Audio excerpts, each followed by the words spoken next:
All right, guys, good evening to one and all. Welcome to your Pathology Summary Lecture and Quizmaster for tonight. But before we begin, guys, I'd like to share first our send-off video from the last two season, okay? Para at least pampagana man lang ng ating gabi for this evening, okay?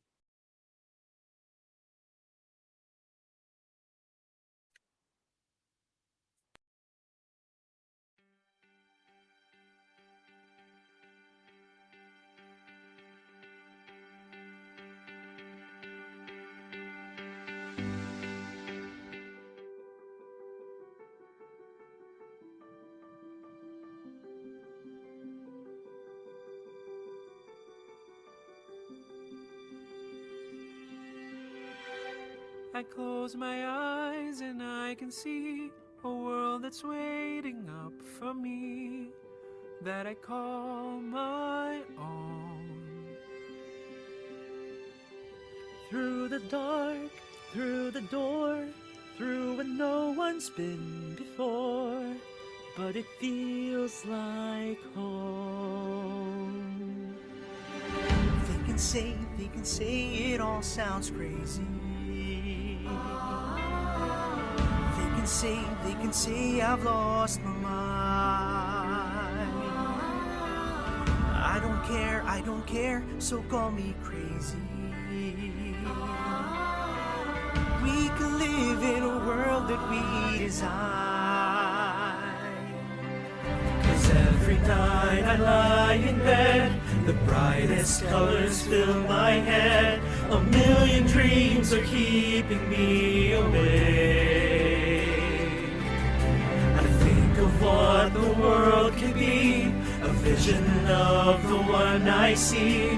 A million dreams is all it's gonna take. Oh, a million dreams for the world we're gonna make.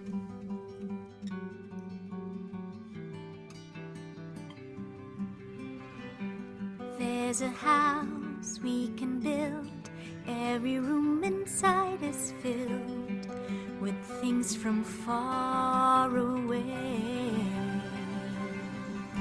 The special things I compile, each one there to make you smile on a rainy day. They can say it all sounds crazy. They can say we've lost our minds. I don't care if they call us crazy. Run away to a world that we design.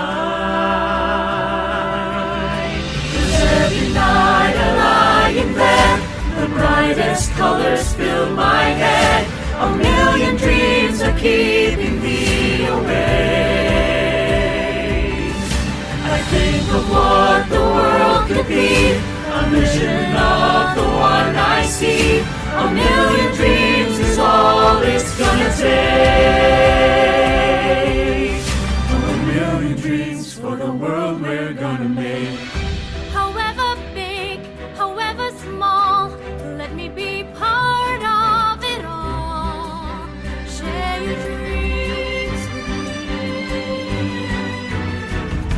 You may be right, you may be wrong, but say that you'll bring me along to the world you see, to the world I close my eyes to see. I close my eyes to see. Every night I lie in bed, the brightest colors fill my head. A million dreams are keeping me away. A million dreams, a million dreams. I think of what the world could be, a vision of the one I see. A million dreams is all it's gonna take. A million dreams for the world we're gonna make. Conquer the world.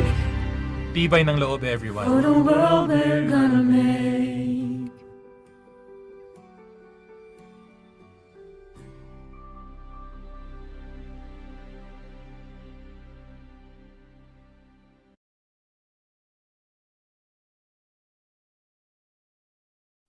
All right, everyone. Again, welcome to your pathology summary lecture and your quiz master. I am Dr. Troy Sabrano, your host for tonight. Welcome one and all for those viewing at home and those who are here at our Zoom. Hello mga babies, magandang gabi sa inyong lahat.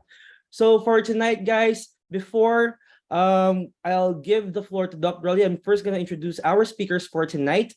So first off, for your summary lecture, we have a top 2 in the clinical pathology top 2, okay, clinical pathology diplomate exam in 2021. Consistent top-notcher siya in residency in the in-service examinations. Pathology residency in La Salle University Medical Center. Top 7 of the September 2016 physician licensure examination. And currently a consultant for De La Salle Medical and Health Science Institute, a graduate of De La Salle Medical and Health Science Institute. We have Dr. Kevin Elomina for our summary lecture. Hi, Doc. And for our Quizmaster later, we have a top 8 of the March 2023 PLE, a graduate of the University of East Ramon Magsaysay Memorial Medical Center. We all welcome Dr. E. Marcus Cesar Damasco. All right, so before we start our summary and our Quizmaster, I'll give the floor to Dr. Rolly for his clarifications from the previous subject. Dr. Rolly. Make me a co-host so I can share my screen, Troy. Done, Doc.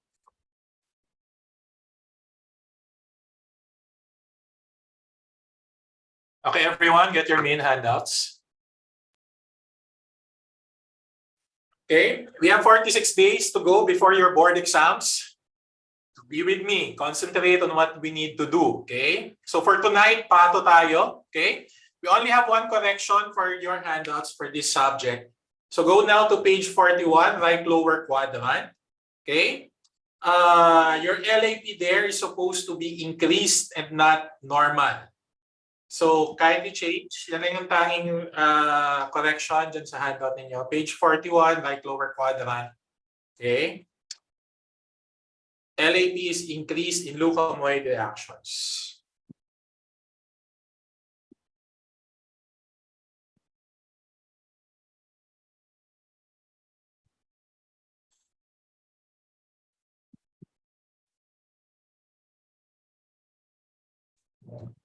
Okay, next. Let's discuss clarification. So these are questions made by students. There's no correction actually in the handout. Okay, but they have some confusion. So sinagot siya ni Dr. Elomina one by one. First, okay, go to page 5, left lower quadrant. Okay, question by the student. It was given to me as a private message. For bradykinin, it was mentioned that it causes smooth muscle contraction, but it is also a vasodilator. Does this mean that for blood vessels, it induces muscle relaxation?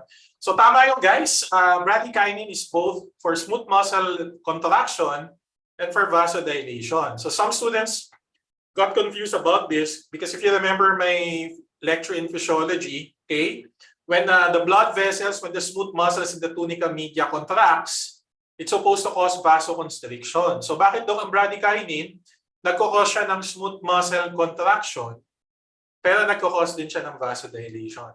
So the explanation is provided here by Dr. Kevin Elomina.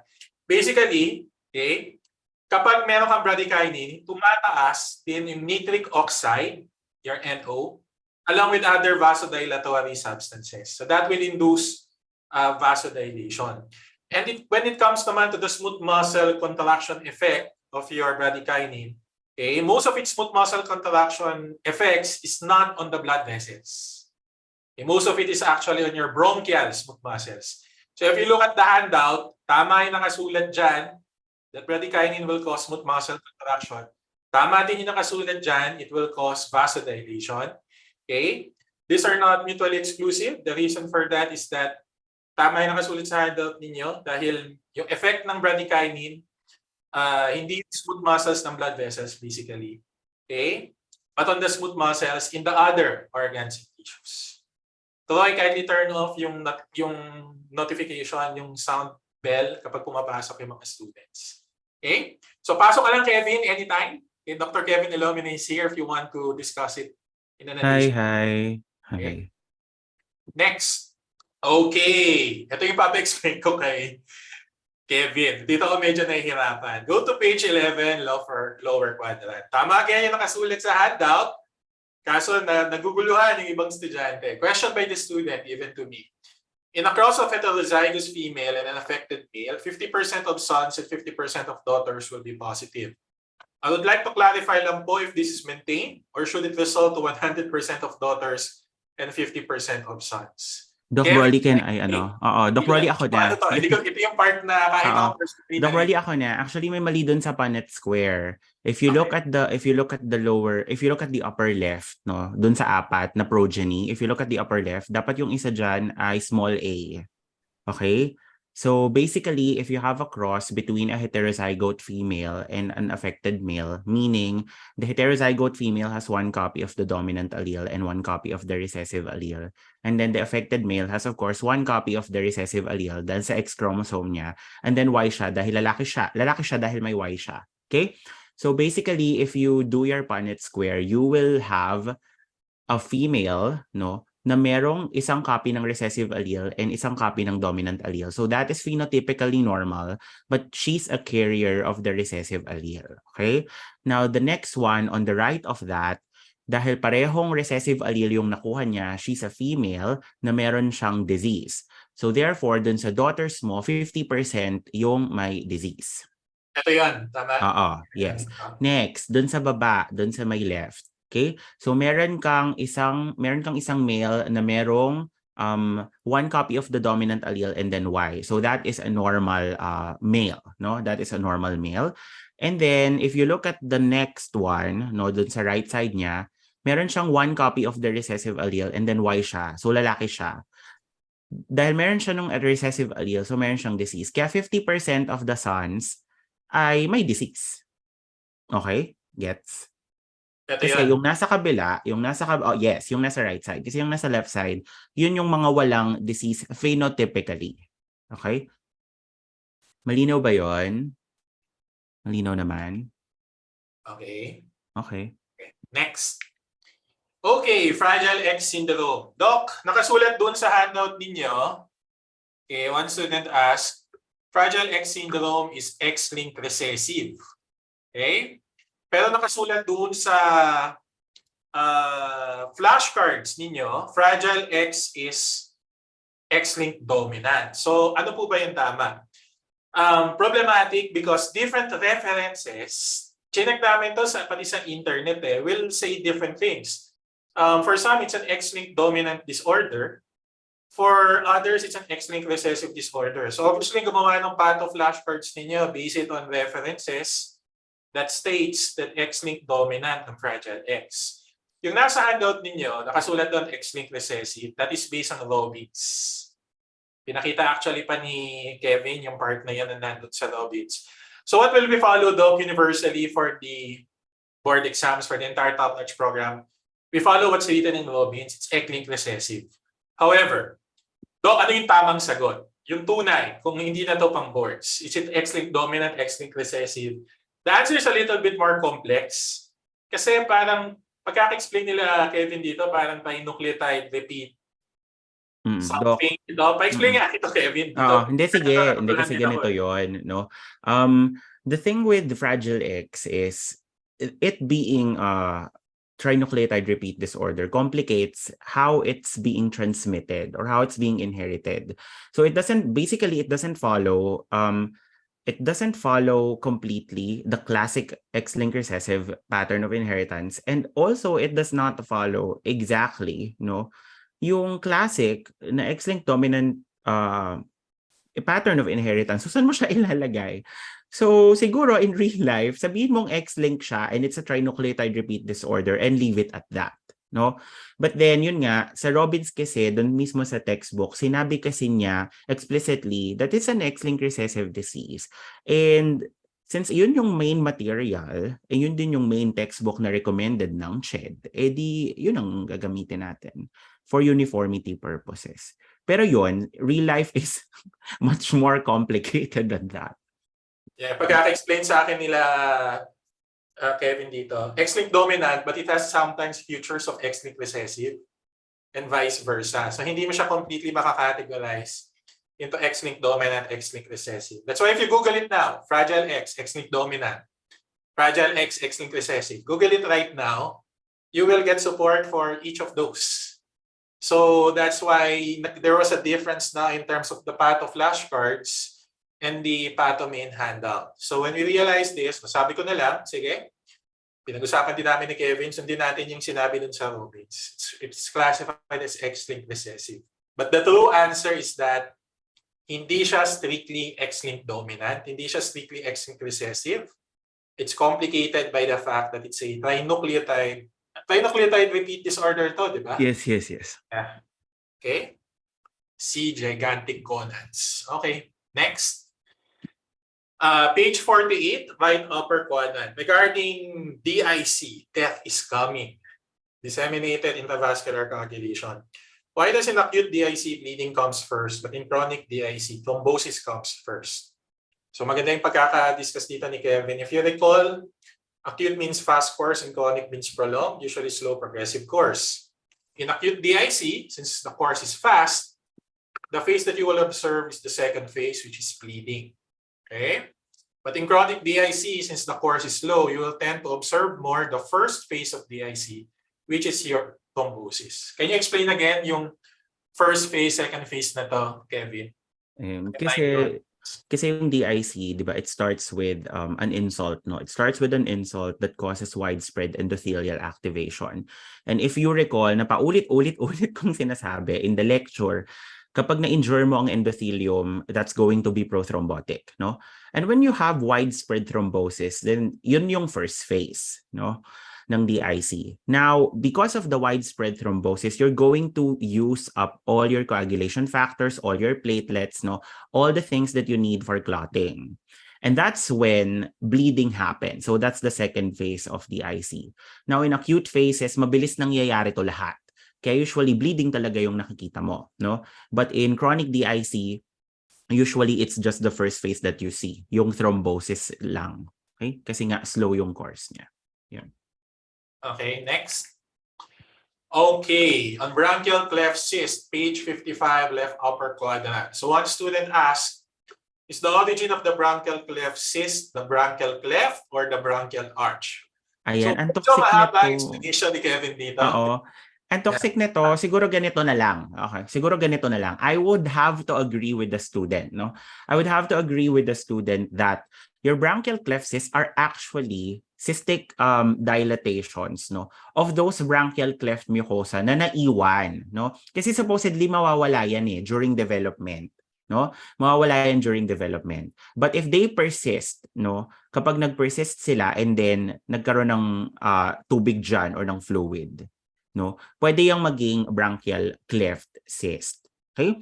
So actually tama naman siya doon na branchial cleft din talaga yung origin. But the thing is, Robin stated kasi that it comes from the remnant of the second branchial arch.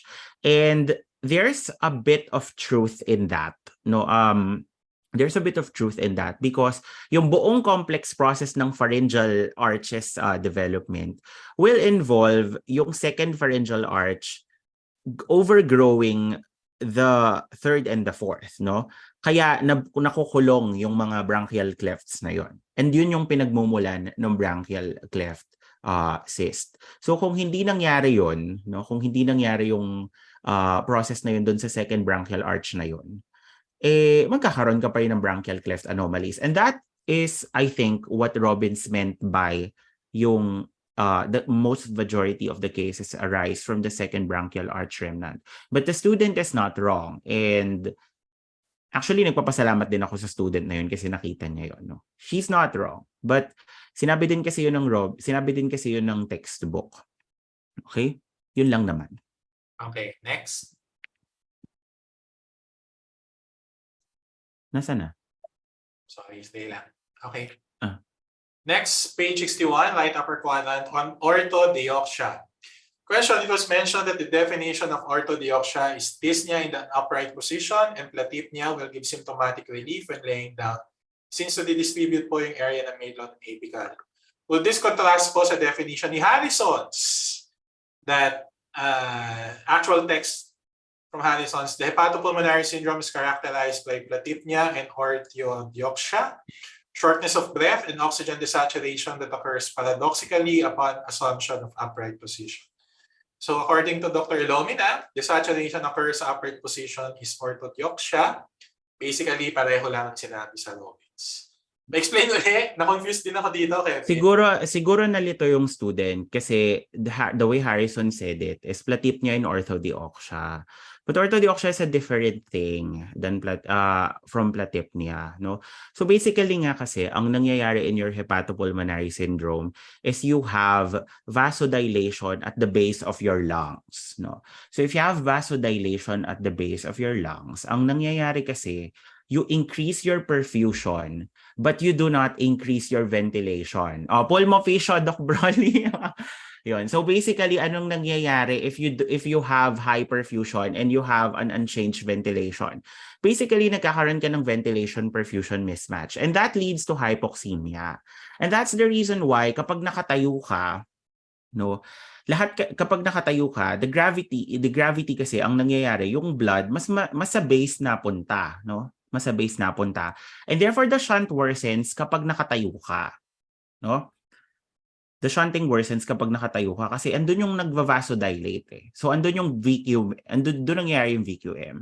So pag nakatayo ka, mahirapan kang huminga because of the hypoxemia. Now pag humiga kang ganyan, maridistribute mo kasi yung blood mo towards the middle and the apical zones where the shunting is less, no? Where the shunting is less. And that improves your oxygenation. So that improves your blood oxygen levels. And that causes relief, no, of whatever respiratory difficulty that you're having, no? And yun yung tinatawag na platypnia, na kapag humiga ka ng supine, mas okay ka. Pero pag tumayo ka at nahirapan kang huminga, that's your orthodeoxia. Okay? They usually occur together, right? Itong orthodeoxia at platypnia. And platypnia, oo. Kasi pag nakatayo siya, doon siya mahirapan. Pag humiga siya, doon siya magiging comfortable. Yun. Okay, next. Germ cell tumors. Okay. Diyos ko po. Mahabang discussion ni Dr. Nina at ni Dr. Kevin. Oo, sobrang haba. Mga buong tanghali namin pinag-usapan. Kung ano yung mga most common? Kasi kahit ako nalilito. Ganito. Ganito na lang. Ganito. Explain nga nito, Kevin, kung ano yung most common dito. Yes, ganito. So, the most common ovarian germ cell tumor. So, whenever you encounter a patient that has an ovarian germ cell tumor, the first thing, especially if it's premenopausal, no? All age groups except the postmenopausal. Pag nakakita ka ng ganyan, ang una mong iisipin ay mature cystic bigay lang teratoma. Context, ha? Kevin, bigay context. The student who asked this question was confused kasi parang may nakasulat about germ cell tumors, kung ano yung mga most common, dun sa OB/GYN handout. Tapos may nakasulat din dun sa patho handout. So nako-confuse sila, basically may tama yung nakasulat dun sa handouts na yan for this portion, but nalito sila sa interpretation. So Dr. Nina and Dr. Kevin, they list this, okay, to simplify yung understanding kung ano yung most common doon sa young women, sa children, sa germ cell tumor na malignant, benign, etc. So Kevin, explain. Ayan, o ganito. Kapag meron kayong case ng ovarian germ cell tumor, ang una nyong iisipin, because it's the most common ovarian GCT overall, is teratoma, mature cystic teratoma, the benign one. Okay? The benign one. The most common malignant ovarian germ cell tumor is this germinoma. And that is followed by your immature teratoma. Ngayon, kaya siguro nagkakaroon ng confusion. It's because there is a thing in this ovarian germ cell tumors na usually kapag bata, andun yung malignant, no? Usually medyo mataas yung incidence ng malignant germ cell tumor sa bata. Kaya siguro nagkakaroon ng confusion, no? But regardless of the age, yung sequence ng pag-iisipan mo, no, kung ano yung mga common na pwede mong differentials whenever you're presented with an ovarian germ cell tumor, the first thing that you have to think of is mature cystic teratoma, especially if it's benign. Now, if it's malignant, there are two things that you have to think about, no? First one is this germinoma, and then second is your immature teratoma. And that is regardless of age group, kasi nga yun yung mga common, no?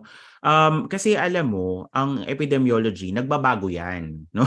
Ang epidemiology nagbabago 'yan, and it's not infallible. Hindi ibig sabihin na pag makakita ko ng germ cell tumor sa bata, automatic malignant 'yon. I have to do biopsy, of course, no? So these epidemiology and the most commons are just guides for you to know kung anong mga pwede mong i-consider in a clinical case, no? Or in a patient na merong ganyan. But of course, kailangan mo pa rin ang morphology. But these, ito, yung nakalagay na mga most common na yan, yan na yon, okay? Yan na yung tatandaan nyo. Okay, so tama nakasulat for both the OB and Pato handout. The problem is the confusion of the student when it comes to interpreting the data. Sa may nakalagay din kasi ako doon na parang teratoma, nakalagay doon sa teratoma, parang ano ba yun, reproductive age, 'di ba? Yun yung nilagay ko sa handout. Kasi yun naman talaga yung ano sa kanya. But remember that young women can also fall within the reproductive age, no? Hindi naman pag young women prepubertal na agad, no? Merong young women na nasa reproductive age. Kaya actually, you have to also take, these epidemiologic data with a grain of salt. Hindi talaga sila absolute, okay? Okay, next. Okay, basal cell Ay, Diyos ko, carcinoma, very isa pa to. interesting, page 86. Basal cell carcinoma is noted to be the most common malignancy. So this is the one written in your handout. Most common human malignancy, basal cell carcinoma. But the cancer epidemiology, which cites the Robinson's source, does not mention basal cell carcinoma in the most common cancer incidences. Okay, so walang BCC dito. So, bakit daw? tama po ba? Okay, tama. Okay, basal cell carcinoma nga ang pinaka-common na human malignancy. But take a look at this. It's locally aggressive with low metastatic potential. It has actually good prognosis. Okay? So ano nangyari? Dahil low metastatic potential, blah, blah, blah, basically, hindi na siya sinama dito sa counting ng cancer epidemiology. Okay? Hindi na siya sinama dahil hindi siya parang siyang Hufflepuff, hindi siya significant. Grabe kayo, kayong ganyan. Anyway, ang sama mo sa Apple pa. Anyway, so ganito kasi yung intindi ko doon, no? Kasi kahit saan mo i-Google at kahit saang libro mo tignan, pare-pareho talaga sila ng sinasabi. BCC is the most common human malignancy. Pero kung titignan mo yung mga epidemiologic studies, especially for the World Health Organization, they're concerned with life-changing cancer, with life-changing cancers, no? The ones that can cause mortality. And if you look at those, breast, lung, prostate, colorectal, these can kill, no? These can kill. And feeling ko, yun yung dahilan kung bakit yung BCC, hindi na siya binigyan ng focus as that. Kasi wala naman siyang masyadong impact in terms of mortality, no? Kaya feeling ko yun yung explanation behind that. That's the only thing I can think of kung paano ko ma-reconcile yung differences. Yeah. So in comparison to other cancers, PCC is friendlier, doesn't have a I have yet to see a patient na nag-toxic dahil sa basal cell. Okay? In my several years seeing a lot of BCCs, wala pa akong nabalitaan na nag-toxic dahil sa BCC. Okay? Yun na yun. So, siguro hindi na siya ganun nilalump na lang siya together with your skin cancers that are non-melanomas. No, compared with melanomas are counted because they're the deadliest skin cancers. Okay? Okay. So tama yung nakasulat sa handout ninyo. Itong part na most common human cancer is BCC. Tama yan kahit saan mo i-Google. Pero tama rin yung nakasulat sa cancer epidemiology na walang BCC. And the reason for that, tulad yung sinabi sa ni Dr. Kevin, hindi clinically relevant basically ang basal cell carcinoma when it comes to, in comparison to the other cancers. Siguro less naman. less relevant. Less relevant. Less naman. Hindi naman irrelevant. Okay, next.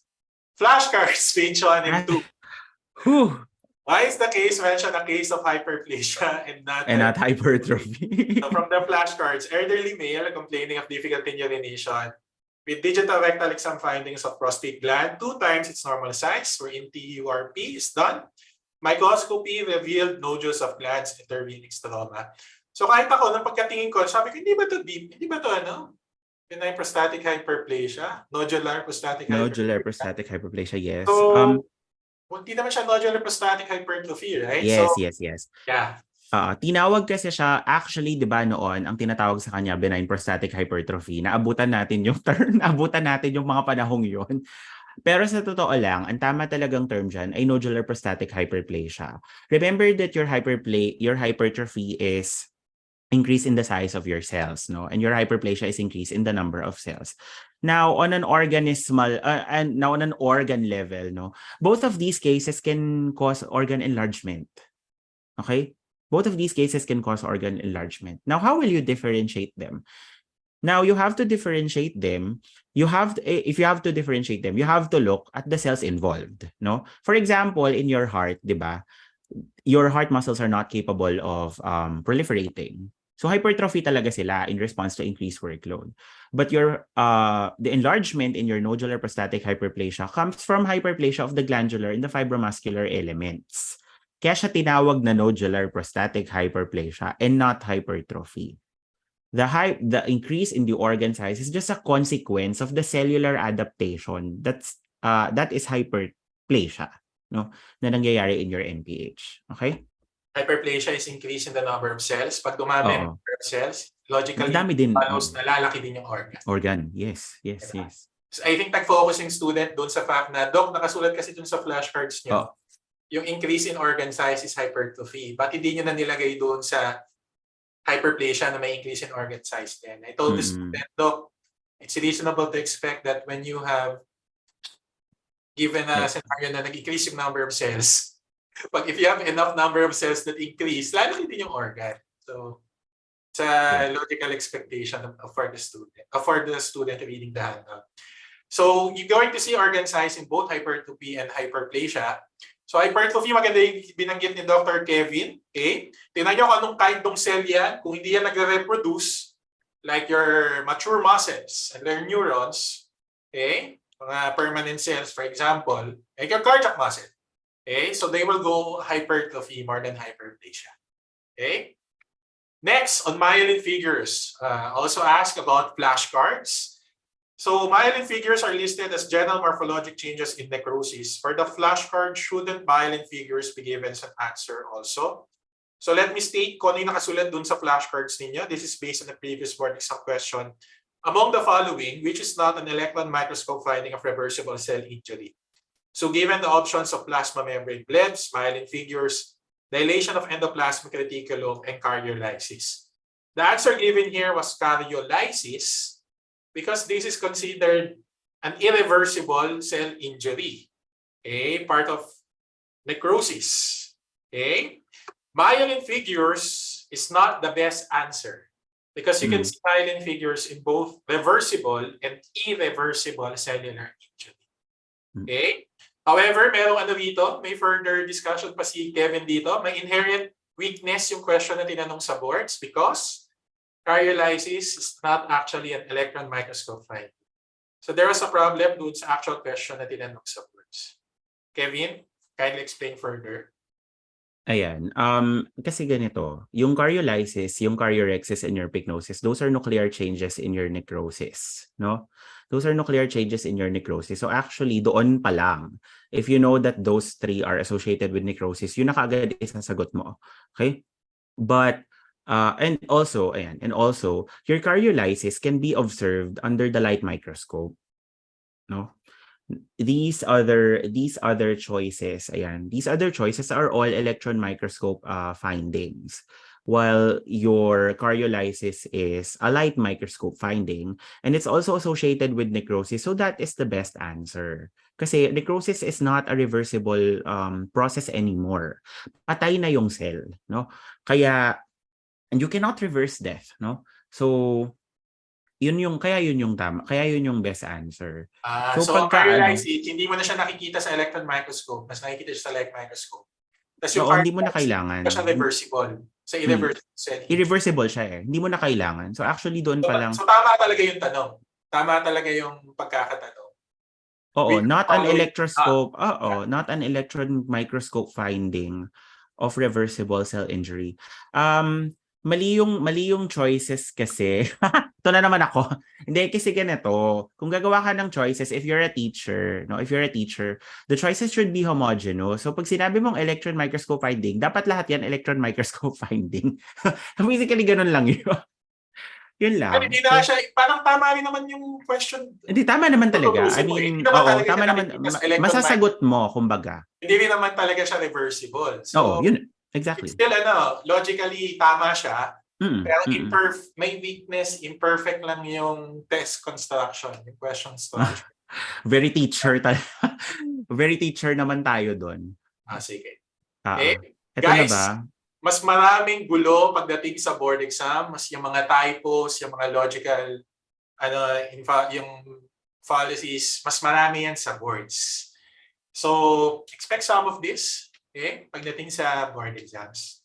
And I think that's it for Pato, for your corrections, clarifications. Very good work, Kevin. Thank Please you. I inform- hope we're going to announce okay this sa to the students. Please be informed. We're going to switch the schedule for your legal med and micro. We'll give the final announcement by tomorrow. This is something to do with the fact that for the on-site lectures ng micro, be given by Dr. Prince Rubio, may certain schedule lang siya na pwede. So we have to move around the schedule ng legal med and micro to accommodate that. Also, please do not print your micro handout. We're going to issue a second version. Pina-proofread ko ulit kay Dr. Prince Rubio yung entire micro handout to minimize the corrections and errors. After some time, we decided na, guys, basically, nirecall natin yung micro handout. If you haven't printed it yet, do not. Kung na-download nyo pa lang, hindi na-print, do not. Kung na-download and na-print nyo na, gawin nyo na lang scratch paper. Yung ilalabas natin na version 2 within 1 or 2 days, use that. Kasi may significant yung improvements na ginawa ni Prince Rubio for that micro handout. Simply much better. So please utilize yung version 2 ng micro handout. For the biochem handout, ayos na yan. There's no need to change anything. Na-double check na both ni Ronnie Batch tsaka ni Prince. Yung PrevMed handout, parating pa lang. Pinapa-undergo ko pa ng last round of checking doon sa mga teachers. So please be informed of that. Thank you so much. Let's now have your summary lecture to be given by Kevin Elomina. If you have any questions, for those in the Zoom meeting room, place them on the chat box para makita ni Kevin. For those na nagla-live stream from the portal, ask them via your Mother Goose. The Mother Goose will then forward it to Kevin. Thank you so much, Kevin. Your show. Okay. Thank you, Doc Broly. Ayan. So, good evening, everyone. So, ihanda, mag-expectation check lang ako. And good evening. Okay pa ba kayo? Okay pa ba ang mga students? Okay, extend ako to about 2 hours. No, pasensya na. Medyo madami lang kasi nga summary lecture. So I will try my best. I will try my best to make this as less painful as possible for everyone, including me and my throat. Okay? So good evening. I hope that you have finished. Hindi naman finished siguro meron na kayong nagawang significant progress dun sa handout. From 140, naging maximum yan 140 pages. We managed to reduce it to 99 pages with some a little bit of trade-off but no significant compromises in terms of content. No, it's based on Robbins, the latest edition, and also for the 2 more, the latest edition of your WHO. So you get the best material there is, no? Now, my teaching style may not be everyone's cup of tea. Dahil sinasabi nila congested daw or something. And yes, congested naman talaga ang patho, no? I don't think I can do anything about it kasi kahit ako natotoxic din ako sa kanya. Kaya madami lang talaga siya. But let's just focus on the important things in this summary lecture, all right? Okay? So this one, ay naririnig naman ako, Troy. Okay naman, tama ba? Yes, Doc. Perfectly. Okay. Sige. So for cellular responses to stress, so ito yung table that summarizes everything that you have to know dun sa cellular responses to stress, no? Okay? So kapag tinanong kayo sa boards, usually hindi yan tinatanong ng diretso, no? Usually they will give you a case. For example, a 55-year-old male may retrosternal chest heaviness, no? Cardiac troponins elevated. What's the pattern of necrosis that you see, no? So actually, sa mga ganitong bagay, kailangan alam nyo kung ano yung nature of the stressor, no? Or kung ano yung nature of insult. And then alam mo kung ano yung tissue type para malaman mo kung anong klase yung cellular response to stress. So yun lang ang gusto kong i-point out doon. Alam nyo na yan, no? Alam nyo na yung ano niyan, alam nyo na yung technicalities niyan. Pero paano mo siya i-apply sa case? Okay? So you have to know the insult first, and then you have to know the type of tissue involved, and then you can determine what kind of response. So in my example, it's myocardial infarction, so you have to diagnose it first, and then you know that this is an ischemic lesion in a solid organ, which is the heart, then it's coagulative. So ganun mo siya i-apply, okay? And always remember the difference between your apoptosis and necrosis, yung table na yon sa handout nyo, because lagi siyang lumalabas, okay? Now, for types of inflammation is something that I will linger a little bit longer kasi maraming non-neoplastic disorders in your systemic pathology are inflammatory disorders. Your infections, your autoimmune diseases, lahat yan basically nagbo-boil down under inflammation and repair, no? So for the types of inflammation, we have two types, no? Your acute and your chronic. Okay? So pag acute, alam nyo na neutrophils ang nakikita nyo. Pag chronic,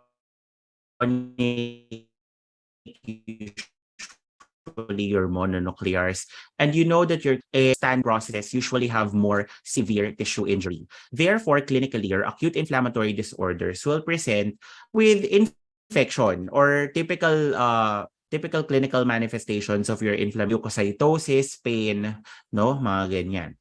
But for your chronic inflammatory disorders, which most autoimmune diseases fall, no, usually the chronic inflammatory disorders will present with impaired organ function because of fibrosis, no, because you decrease the proportion of the living tissue, no, kasi nga mas marami kang fibroscar. So yun ang tatandaan nyo. Even the clinical presentation and even the complications of your acute and chronic inflammatory disorders will center on those basic facts, okay?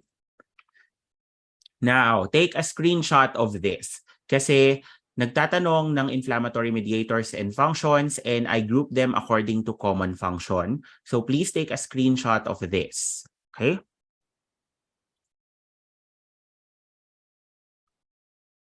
Okay na ba? O sige, 5 seconds. 1, 2, 3, 4, 5.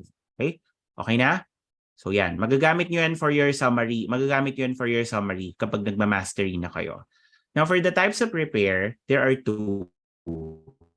No? You have your regeneration and your connective tissue deposition, or I'd like to call it fibrosis na lang to be basic. So basically, regeneration happens in tissues that are capable of regeneration, no? And your connective tissue deposition happens in those that cannot, no? Those that cannot regenerate. And also in the setting of your chronic severe infections, because these infections, they have severe tissue injury and they destroy the stem cells, no? So kahit replicating pa yan, kung sobrang lala na ng injury, wala nang stem cells, so fibrosis na lang tayo be, ganon, okay? And also, one interesting fact is that your fibrosis happens when you have fibrin. Okay? So, if it's a fibrin-rich environment, that will heal by fibrosis. So, ano-ano ba yung mga fibrin-rich? Hemorrhage. Okay? And that's the reason why yung mga hemorrhage na nakikita nyo dyan sa systemic pathology nyo, mga nag-heal sila by fibrosis. It's because there's fibrin in your blood. No? And then, next is yung, yung chronic inflammation. Okay? And another pala na may fibrin is yung mga abscesses. Lalo na kapag naging hemorrhagic abscesses sila, no? So they're fibrin rich and they also will heal by fibrosis. Now, for your hemodynamic disorders, if you have increase in extracellular fluid in your tissues, no, that's what you call your edema. But if it happens in your body cavities, your peritoneum, pericardium, no, ano pa, pleural cavities, those are what you call your effusions. And remember that we have two types of effusions, no, your exudate and your transudate. If you have increase in blood volume in your tissues because of an active process and arteriolar dilation, such as in acute inflamed tissues, that is what you call your hyperemia. Okay, and if you have increase in blood volume in your tissues due to decreased venous outflow, that is your congestion. Hindi kasi makalabas yung deoxygenated blood. Dapat kasi aalis yan sa tissue, no? Pero pag hindi makalabas, then the tissue will become congested. If you have abnormal hemostasis in your blood vessels, that is your thrombosis. And if you have different substances, no, pwedeng part of thrombus or other exogenous substances within your vasculature, that can cause either mechanical obstruction or activation of your coagulation cascades or inflammatory cascades, no? Those are your embolus. Those are your emboli. Okay? If you have decrease in blood in tissues, that is your infarction. Remember your myocardial infarction. Walang dumadaloy na dugo dun sa isang part ng heart, no? But if that occurs in the body, if you have decreased effective circulating volume, that is what you call your shock.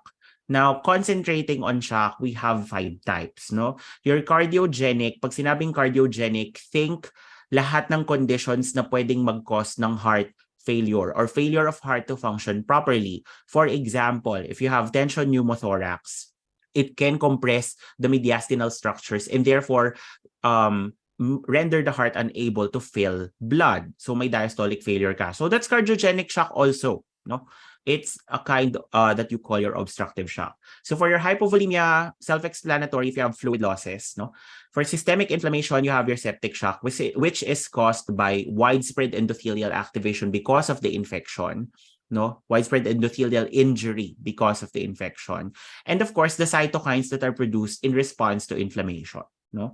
Now, for your neurogenic shock, these are caused by the loss of sympathetic vascular tone. And for your anaphylactic, you know it too well. No, it's an Ig-mediated hypersensitivity.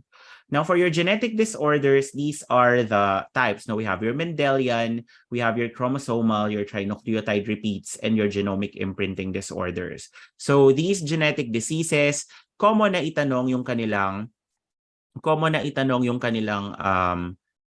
pattern of inheritance. But sometimes they're going to make it more difficult for you in such that they're going to make a case about it, no?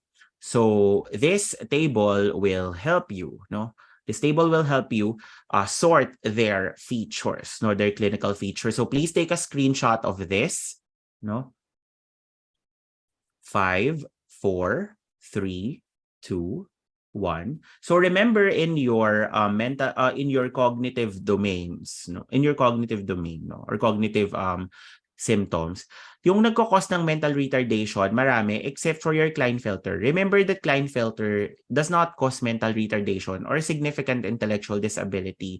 Low IQ lang, so medyo nahihirapan lang sila, no, pero hindi sila mentally retarded. Okay? And then this one, I would also, this is a continuation of the table previously presented. So please take a screenshot of this. Yan. So as you can see, ang daming features, no, ng genetic disorders. So at least kung magtanong sila na which one has endocrine abnormalities, at least alam mo kung anong pamimilian mo. Which one is associated with aggression, you can see that agad-agad in this table rather than look isa-isa dun sa diseases in your main handout kung di nyo pa na-synthesize yung information from there. Okay? Now, let's go to your diseases of the immune system. So, dumiretso na tayo sa Gell and Coombs classification. This is also a high-yield concept. Lagi itong tinatanong every season.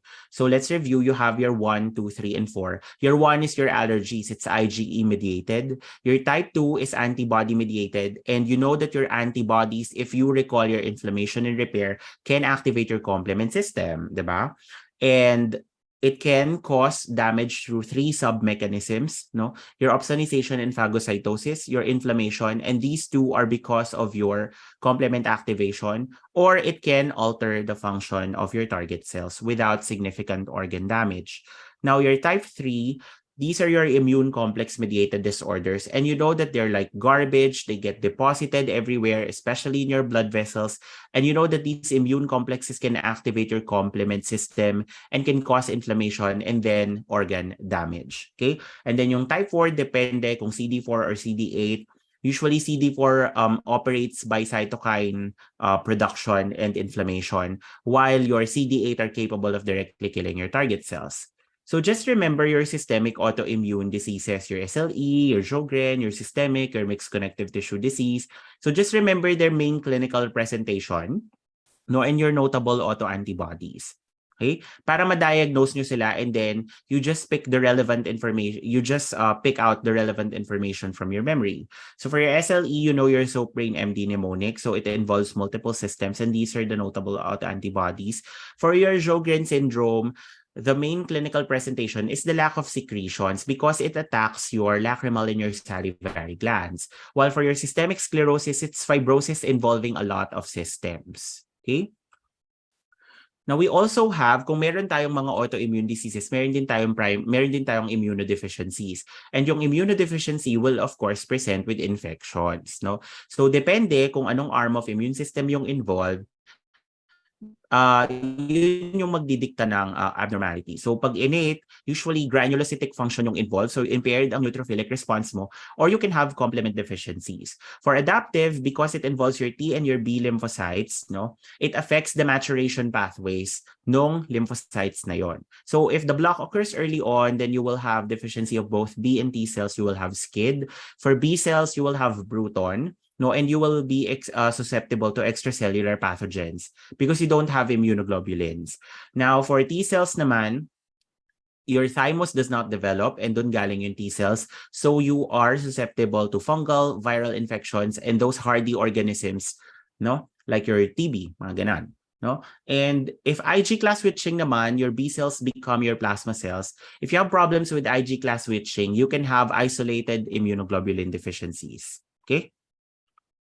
Now, AIDS is the most serious secondary immunodeficiency. So you know that aside from immune system, it also affects the CNS. And bakit ganon? It's because of microglial infection. So your microglial cells are your CNS macrophages. And you will later realize that your HIV does not only infect your T cells, it will also infect your macrophages and your megakaryocytes because they also have the CD4 receptors in them.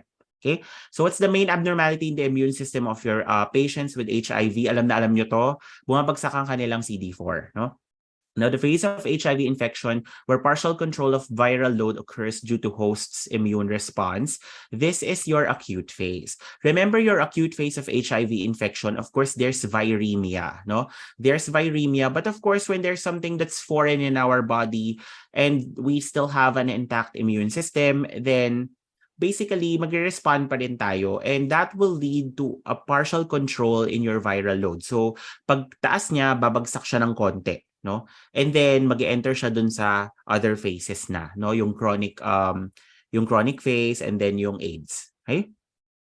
And then, ito yung sinabi ko, the reason why MEGs and your monocytes can be infected with HIV, it's because the presence of compatible receptors. You have your CD4 receptors. And what are the main groups of diseases that afflict your AIDS patients? Remember that your AIDS patients suffer from double burden of disease. Bukod sa infections, they suffer from tumors because of oncogenic viruses. Okay?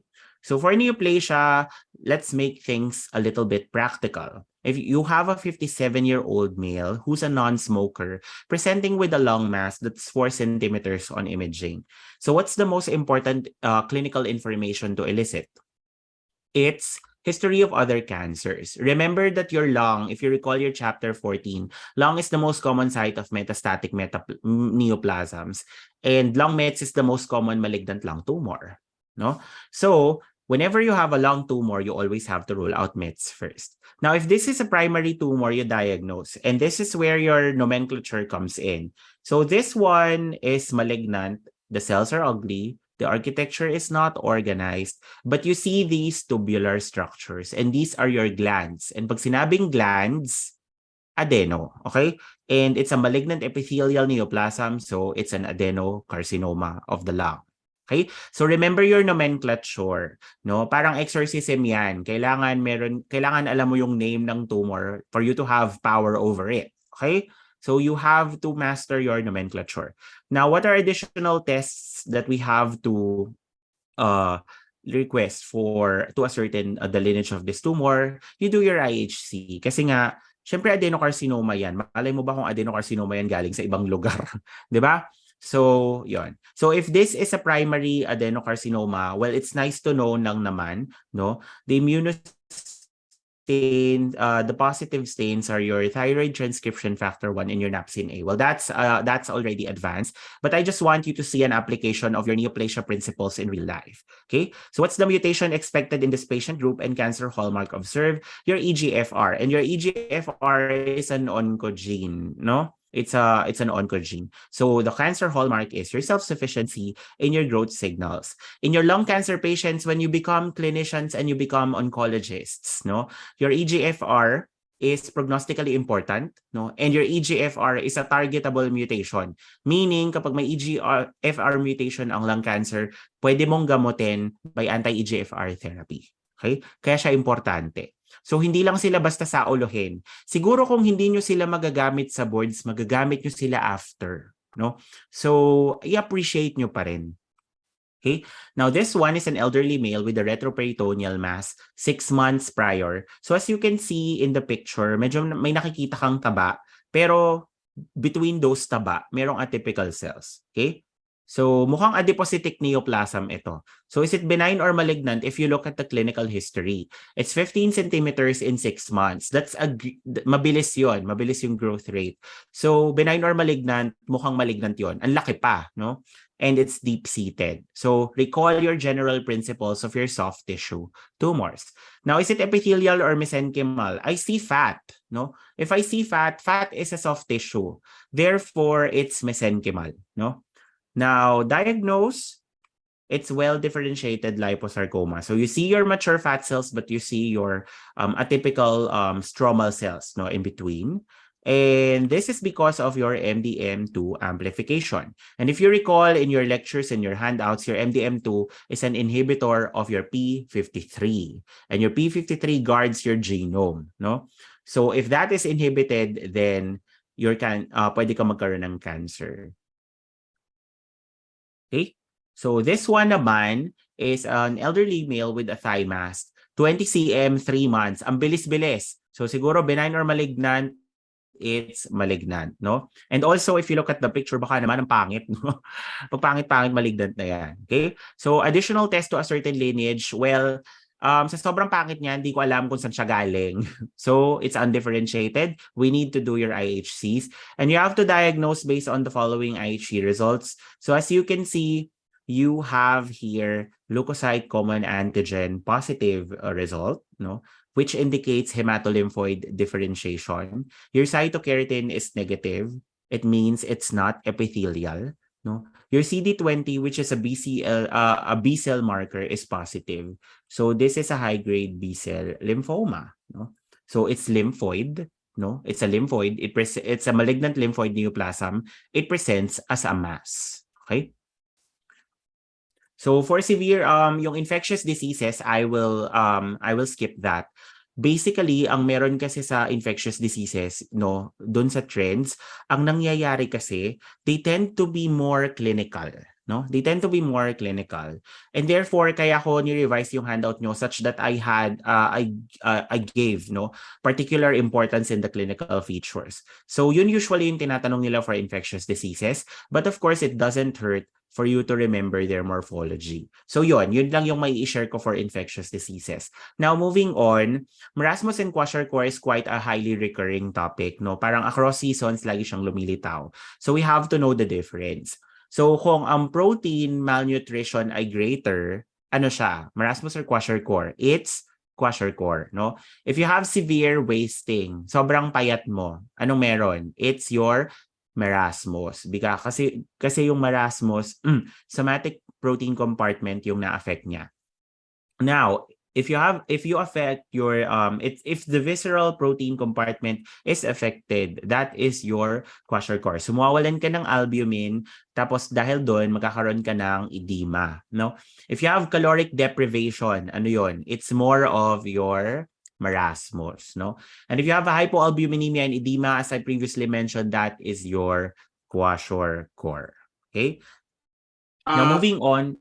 Kevin, Hello? magkano-passing Yes. na may kailangan ko mabilis na announcement. Mm-hmm. May mga nagtatanong dito sa akin, guys, ang summary lecture, you're not supposed to actually write notes Yes, totoo. or whatever. Ang pag-summary lecture, the one that we recommend that you do is really just to listen. Listen. Yes. Because everything in your summary lecture is actually already in your main handout. Yes, yes. So, Hindi na kailangan. may mga nagdo-notes kasi, Kevin. Ay, no. Nag-lecture ka, so Okay. medyo hardcore, guys.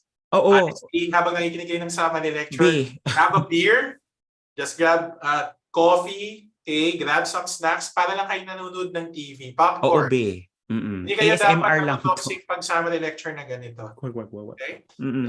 Dr. Kevin is allowing you to take screen caps nung certain slides like this. But personally, guys, kahit hindi na eh. Nasa handout niya lahat yan. So, we want you to focus on the main handout. You treat the summary lectures basically like dessert na kinain ninyo. Oo. Dapat natutok sa summary lecture. Oo. Grab a beer, grab coffee, whatever you want.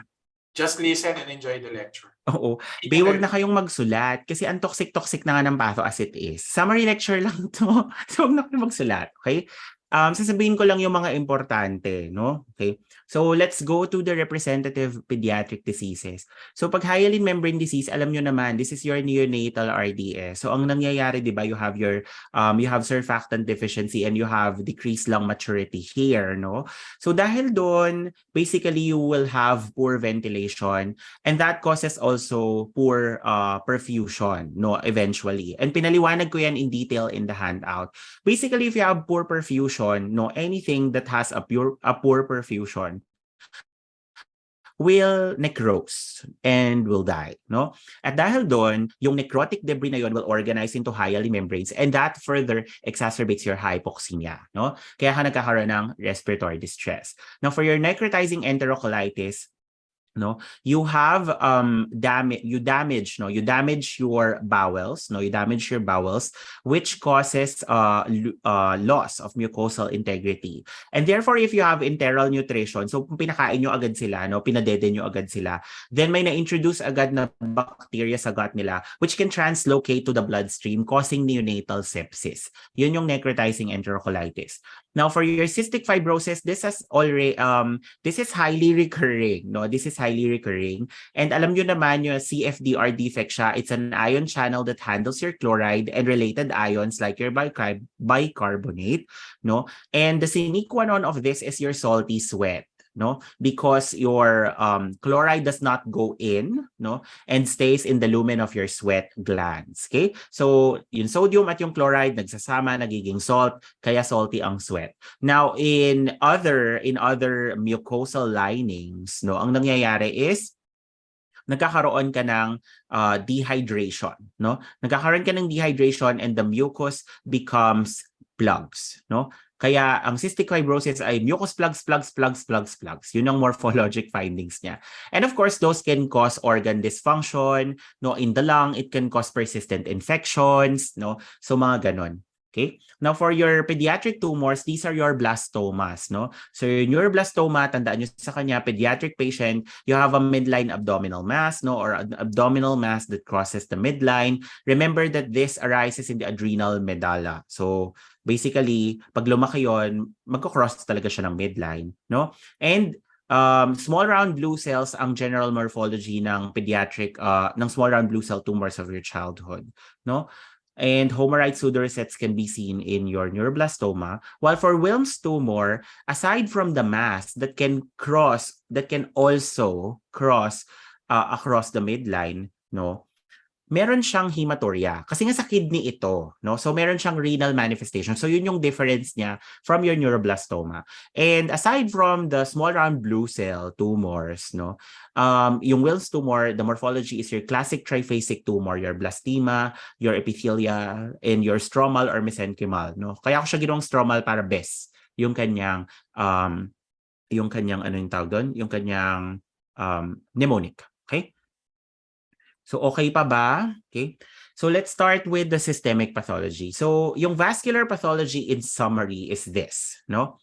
So, basically, if you have luminal narrowing, no? If you have luminal narrowing, that increases the resistance to blood flow. And that will cause what? Hypertension, no? That will cause hypertension. So, depending on the etiology of your hypertension, you can have your hyaline or your hyperplastic arteriolosclerosis. Your hyperplastic arteriolosclerosis is in your malignant hypertension, while your hyaline arteriolosclerosis is in your usually caused by your diabetes, your hypertension. At any rate, luminal narrowing ang common feature, and that causes hypertension. Now, your atherosclerosis is a classic example of the stereotypical vascular response to injury, no? And because of the injury, the two important causes ay turbulent blood flow, like your hypertension, no, and your hypercholesterolemia. Okay, so those are the important causes of your atherosclerosis. Well, aside from your diabetes, of course, no, but in terms of lesions, ang tatandaan nyo, it starts with the fatty streak. Hindi yan isang malaking plug agad, no? It starts with the fatty streak and then it builds up until it becomes a full-blown atheromatous plaque. Now, remember that the plaque can undergo acute plaque change, and that can cause your abrupt cessation of your blood flow, and that explains why you have acute coronary syndromes, no? Yun yung kanyang significance. Now, if you have weakening of the wall, no, from various causes, then you can have aneurysms, which is a dilation of your vessel, or a dissection wherein you have an intimal tear and the blood dissects through the vascular wall. Okay, important lesion is your cystic medial degeneration because the insults will destroy your vascular wall and you lose your elastic fibers. Okay, now kung meron ka namang vasculitis, of course it's itis, it's an inflammatory disorder, no? It will cause inflammation of your blood vessels, and you know the typical pattern of necrosis that you see in your immune vasculitis is your fibrinoid necrosis, no? Remember that in your vasculitis there are different forms, but basically clinically ang presentation niya is if you destroy your blood vessels, if you injure your blood vessels, they can either rupture causing hemorrhage or they can become thrombosed and obstructed and can cause ischemia. Okay? So yun ang clinical presentation ng vasculitis. And of course, if you have oncogenic mutations in your endothelial cells or the supporting structures, then you can have your vascular tumors. Remember, we have different vascular tumors ranging from benign to malignant ones. Now, for your heart failure naman, we have your left-sided and your right-sided heart failure. If the left side fails, it will not pump blood out of the heart. And therefore, saan maiipon yung blood? Sa lungs. But in your right-sided heart failure, kung hindi magpapump yung blood papunta sa may pulmonary circulation, saan siya maiipon? Sa systemic venous system. And that explains yung clinical manifestations of your left-sided and your right-sided heart failure. Okay. Now, for congenital heart diseases, we have three groups, no? Your left-right shunts, right-to-left shunts, and the obstructive lesions. So for left-to-right shunt, these are your acyanotic, no? These are your acyanotic congenital heart diseases. Now, because there is increased blood flow to the right side of the heart, there is increased blood flow to the lungs. And that is bad. Bakit? Because if you continually overload your lungs, you will have what? You will have pulmonary vascular remodeling, and that eventually will cause pulmonary hypertension. Pag tumaas ang pressure dun sa pulmonary circulation at sa right side of the heart, the shunt will reverse from right to left, and the patient will present with cyanosis, and that is what you call your Eisenmengerization. So we have your ASD, VSD, and PDA under that. Now, your right to left shunts naman, remember that the blood should pass the right side of the heart and then the lungs before it gets to the left side of the heart. Kasi kailangan mo siyang i-oxygenate, no? But if nagpas ka diretso from your right side to your left side and you bypass your lungs, basically the oxygenated blood yung pupunta sa left side, and therefore your patients will clinically present with cyanosis, no? So an example of that is your tetralogy of Fallot and your transposition of the great arteries. And then we have obstructive lesions, which can provide increased workload, no, dun sa upstream chambers, and that can cause your hypertrophy. So for example, your coarctation of the aorta can cause left ventricular hypertrophy, especially the postductal one, diba? Parang ganon. Because your constriction will provide additional resistance to your blood flow. Okay? Now, for ischemic heart disease, it's a very important disease group na lagi nyo ma-encounter once you practice. Hopefully, starting October 2023, no? Okay, so we have here your chronic stable angina pectoris. It's a demand problem. So, pag sinabing demand problem, usually the chest pain occurs during exertion, no? But for your acute coronary syndromes, it's more of a supply problem, no? But for your unstable angina and your myocardial infarction, the difference is in your myocardial infarction, there's already myocardial cell death, no? And that clinically manifests as what? Increase in your cardiac biomarkers because tumatagas sila from the cardiac muscle to the blood. Okay? So yun. Now, in terms of morphology, remember that it's coagulation necrosis, di ba? Pagka ischemic lesion ng solid organ. So, it's coagulative necrosis. You know that your necrosis is always accompanied by inflammation. So, it starts, of course, with your neutrophils, and then mapapalitan siya ng chronic inflammation, your macrophages, no? And basically, mag-heal siya by fibrosis. Okay? Now, rheumatic fever and rheumatic heart disease, no, this is also a common thing na tinatanong, okay?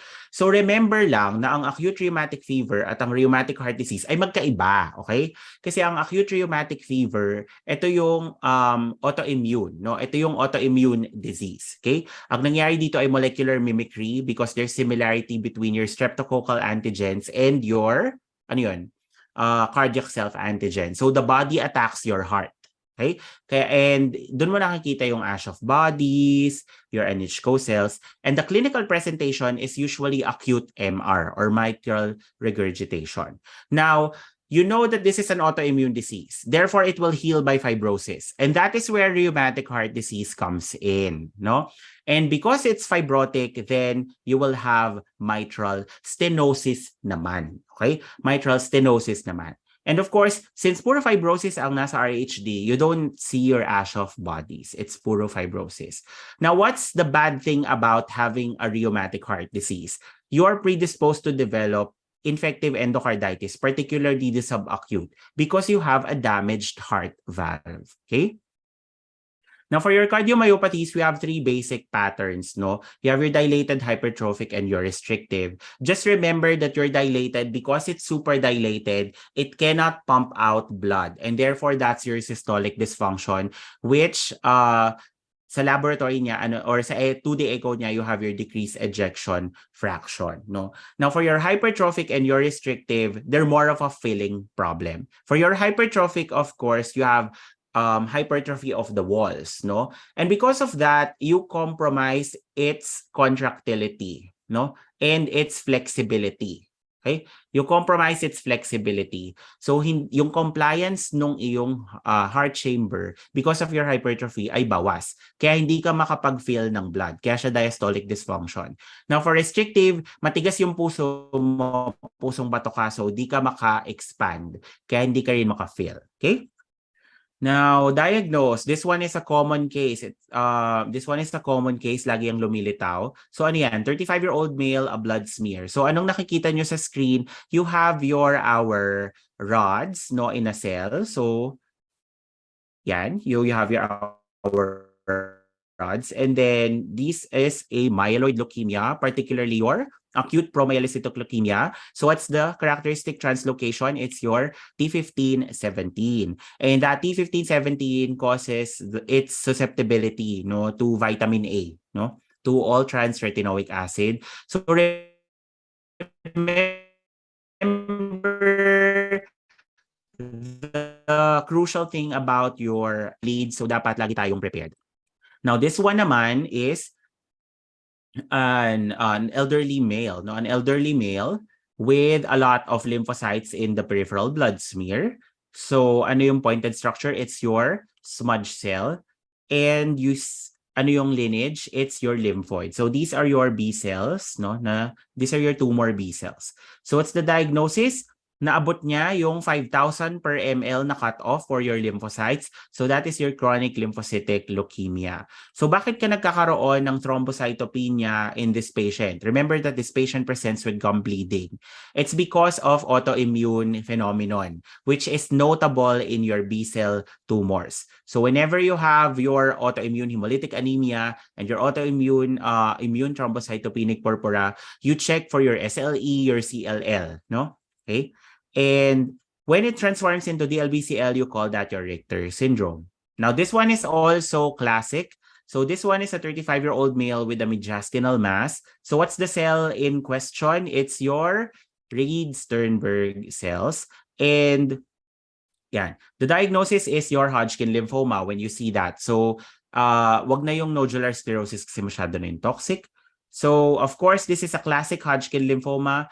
You see your classic immunophenotype, your CD30 and CD15. Is it associated with Epstein-Barr? No, some types are associated, some types are not, but this particular type is not. Okay? So, false. Now, true or false, extranodal involvement is common in this type of lymphoma? No, false. Because your Hodgkin lymphoma is primarily a nodal disease. So usually kung saan may lymph nodes, doon siya lilitaw. No? Pag meron kang lymphoma in an extranodal site, non-Hodgkin yun, malamang-lamang. Okay? Now let's go to hemolytic anemias. So alin dyan ang may complement-mediated lysis? No? That's your paroxysmal nocturnal hemoglobinuria. Okay? You don't have your protection, no, against your complement-mediated lysis, kaya inaatake siya ng complement. Now, alin dyan yung anemia because of your red cell trauma? That is your microangiopathic hemolytic anemia. No? If you have your thrombosis, if you have a lot of thrombosis, then syempre may encounter yun ng red blood cell, matotrauma siya, kaya siya masisira. Okay? Alin dyan ang may beta-globin gene, amino acid substitution, no? Your sickle cell anemia. So remember your characteristic mutation, no, in your sickle cell anemia. So for your, alin dyan ang may cytoskeletal mutation, kaya nagiging less deformable at nalalay sa spleen, that is your hereditary spherocytosis. Now, if you have deficiency in globin chains, no, ano yon? Those are your thalassemia. And remember na kung ano yung pangalan, yun ang wala. So pag alpha thalassemia, anong wala? Alpha chains. Pag beta thalassemia, anong wala? Beta chains. Okay? So if you don't have NADPH to generate your reduced glutathione, no? Ano yon? That's your G6PD deficiency. Remember your G6PD reaction, it generates your NADPH, and that is important in generating your reduced glutathione to protect your red cells against oxidative stress. Okay? Now, antibodies coating red blood cells, of course, that's your autoimmune hemolytic anemia or your immunohemolytic anemia. Now, let's go to your hypoproliferative anemias. If you have depression in all three lines, that is your aplastic anemia. Okay? Now, what are hypoproliferative anemias caused by impaired DNA synthesis? Yung mga vitamin deficiency related, those are your megaloblastic anemias. Okay? Now, if you have isolated precursor, erythroid precursor deficiency lang, hindi tatlo, no? Ano siya? That is your pure red cell aplasia. Okay? And then if you have low serum iron, but you have low ferritin, no? If you have low ferritin, you have low iron stores. So that is your iron deficiency anemia. Okay? If you have space occupying lesion, that is your thysic anemia. And if you have your increased ferritin, no, in a patient with decreased serum iron, then that is your anemia of chronic inflammation. In anemia of chronic inflammation kasi, hindi mo ma-utilize yung iron, no? Kaya nananatili siya into storage form. Kaya mataas ang ferritin. Okay? Now for your bleeding disorders naman, SLE. Anong meron sa SLE? Remember that it can cause immune thrombocytopenic purpura. Therefore, that is a disorder of platelet number. Okay? Now, if you have vitamin C deficiency, remember that your vitamin C is important in maintenance of your collagen, di ba? And in turn, your vessel wall integrity. Therefore, if you have scurvy, then you can have bleeding, and that is because of what? Vessel fragility, no, vessel wall fragility. So the bleeding parameters are expected to be normal. Now, if you have Glanzmann thrombasthenia, that is a defect in your platelet function, but in specifically platelet aggregation kasi yung Bernard-Solier, yung platelet adhesion. Okay? Now, for vitamin K deficiency, remember that you have vitamin K dependent coagulation factors. Therefore, pag vitamin K deficient ka, anong bleeding disorder mo? Coagulation, no? And then if you have acute promyelocytic leukemia, remember that yung mga APML nagdi-DIC sila. So basically coagulation pa rin ang patak, no? And then if you have your von Willebrand disease, now this is also a disorder of coagulation. But remember that your von Willebrand disease can also present with prolonged bleeding time. Dahil yung GP1B9 ay involved din. Yung factor 8, no? Okay, now let's go to pulmonary pathology. So if you have atelectasis, you have collapsed lung. Therefore, your secretions will not be drained, and that can cause infections, no? Aside from respiratory compromise. Now for your ARDS naman, which is very important, ang nangyayari kasi sa ARDS, you have an insult and it injures your lung vasculature endothelium. No? And when you injure that, it can cause inflammation. That, of course, will also damage, no, the lung tissue. Kaya ka nagkakaroon ng acute lung injury. And it presents as non-cardiogenic pulmonary edema. Now, between your obstructive and your restrictive lung diseases, yung obstructive lung diseases natin, hindi makalabas yung hangin. Kaya you have increased lung volumes. But for your restrictive lung diseases, you have limited lung expansion. That's why you have decreased lung volumes. And dito pumapasok yung mga fibrosing diseases, including your pneumoconiosis, etc. Okay? For your pulmonary hypertension naman, remember, no, your pulmonary vasculature, once they're overloaded, they can remodel and that can cause pulmonary hypertension.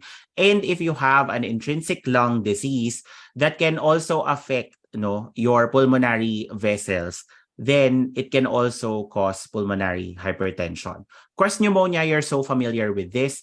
Just remember that you have different patterns of pneumonia na nakikita nyo across organisms.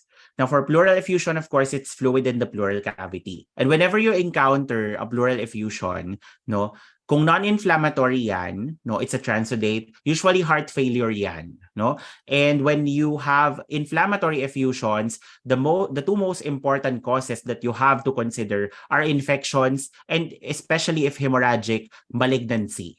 Okay? Now, for your area in your pleural cavity, if that becomes so severe, it can compress your mediastinal structures and that can cause your tension, pneumothorax. Now, in terms of pulmonary tumors, well, lung cancer lang naman yung super kailangan yung tandaan. Just remember that your adeno and your squamous, these are non-small cell carcinomas. And they're different from your small cell because they're amenable to surgical resection at early stages. While your small cell, if you have a lung cancer, you don't want to have small cell because it's very aggressive. It's not amenable to surgical resection even in its early stages. No, it's very deadly. Okay. Now, and for your malignant mesothelioma naman, hindi na ako nag-bother i-discuss yung morphology because it can mimic a lot of things. But just remember that it's associated with your asbestos exposure. So you have to elicit that in your history. And also, your pleural, they present with massive pleural effusion. As in, pagka-drain mo after 2 liters ulit, ganon, no? Ganon. Okay? Now, for your non-plastic head and neck diseases naman, for your herpes, they're common. Just remember that they can be triggered by UV light, no, extremes in temperature, and then magpa-present sila ng painful vesicles, no, painful perioral vesicles. For your nasal polyp, these occur in patients with chronic history of rhinitis. They present with nasal congestion because the polyp obstructs your nasal cavity. No, and this is an inflammatory lesion, so you don't see anything funny aside from your inflammation. For your tonsillitis, just remember na kung tonsillitis lang siya na benign, it should be bilaterally enlarged, no? Kasi kapag unilaterally enlarged yan, rule out tumors. Okay, and then bronchial cleft cyst, we already discussed that in the corrections. It usually presents as a lateral neck mass along your sternocleidomastoid, and it's a lymphoepithelial cyst, meaning yung wall niya ay lymphoid tissue. Okay, and it's a true epithelial cyst, so may lining siya. Now, for your thyroglossal naman, imbis na lymphoid, thyroid tissue ang nandun, and it usually presents here, no, anterior neck mass that moves with deglutition and usually close to your hyoid. Okay. Now, the nasopharyngeal angiofibroma, it has angio in it. So, ibig sabihin may blood vessels yan. So, it can present with epistaxis. Okay. Your Schneiderian papilloma naman, it looks like a nasal polyp grossly, but then you see your mucosal hyperplasia. Okay. And then for your paraganglioma naman, just remember, parang ito din yung morphology ng pheochromocytoma, no? Yung cell ballen with chief cells and then surrounded by sustentacular cells. Now for your salivary gland tumors, the most common benign tumor is your pleomorphic adenoma, no? Followed by your Wharton tumor. Your Wharton tumor is particularly associated with your smoking, and it usually arises in the parotid gland. Now for your head and neck malignancies, madali lang yan kasi lahat sila squamous, no? Madaming squamous, okay? But ang tatandaan nyo, for oral cavity, usually pangit ang prognosis nila and iba yung kanilang risk factors rather than the oropharyngeal because compared to the oropharyngeal because your oropharyngeal are associated with your HPVs and they have better prognosis. Now, for your nasopharynx, ganun din, but you have to know if it's keratinizing or non-keratinizing because it impacts your treatment. No? Now for your and it's also associated with your Epstein-Barr virus. For your larynx, of course, squamous cell then, usually in elderly males and presenting with your hoarseness and your dysphonia. No? And then you have your malignant salivary gland tumors. The most evil of them is your adenoid cystic carcinoma because it's aggressive and can invade your nerves. And it also usually arises in minor salivary gland sites, meaning kalat-kalat siya sa oral cavity, no? And then for your GIT diseases, you have your achalasia. This is practically ang mnemonic ko dyan, esophageal Hirschsprung. So basically, if you have, para kang nagkakaroon ng dysmotility, no, ng achalasia because nawawala yung iyong mga ganglion cells in your muscularis layer of your esophagus. Now, Barrett esophagus and GERD is something that you know very well, very well. So if you have chronic acid exposure, that can cause intestinal metaplasia of the epithelium, and that is the precursor for your esophageal adenocarcinoma. If you have portal hypertension, then your portocaval anastomosis will open, no, and in your esophagus, you will have your esophageal varices, and that's an important cause of mortality in your acute liver failure patients, no, pag meron silang variceal bleeding. Now, for your gastritis, it's most commonly caused by your H. pylori, no? But you also have a lot of causes. Just remember that in gastritis, especially if you have atrophy already, that is a precursor for your gastric cancer, okay? Now, yung peptic ulcer disease naman, the main problem is you have a lot of acids. And you know that in your gastritis pathogenesis, di ba? Yung acid, it's an offending factor, no? That can destroy your that can destroy your stomach. Ngayon, meron kasi tayong benign ulcer and your malignant ulcer. So for your peptic ulcer disease, dapat malinis ang itsura niya. Smooth ang border, walang nakaangat, sharply punched out defect, no? But if you have your heaped up borders, then maybe we're dealing with a gastric CA already. Okay? And then for your inflammatory bowel disease, of course, your Crohn's and your ulcerative colitis. Remember yung Crohn's nyo, skip lesions, transmural inflammation, no? May non-cacheating granulomas, and maraming fibrosis. Okay? While your ulcerative, yun yung opposite niya. You don't have skip lesions, usually continuous, and it just involves your mucosa until sa submucosa. So there's a table there, no? There's a table there naman comparing your Crohn's and your ulcerative colitis. So make sure you focus on that kasi tinatanong talaga yan, no? Now, yung sigmoid diverticulitis, it can present as a left-sided appendicitis kasi yung diverticula na yon pwede yung magkaroon ng retained digesta, no? Pwede magkaroon ng retained food doon, and then pwede yung mag-rupture, no? And then pwede ka magkaroon ng inflammation. Okay?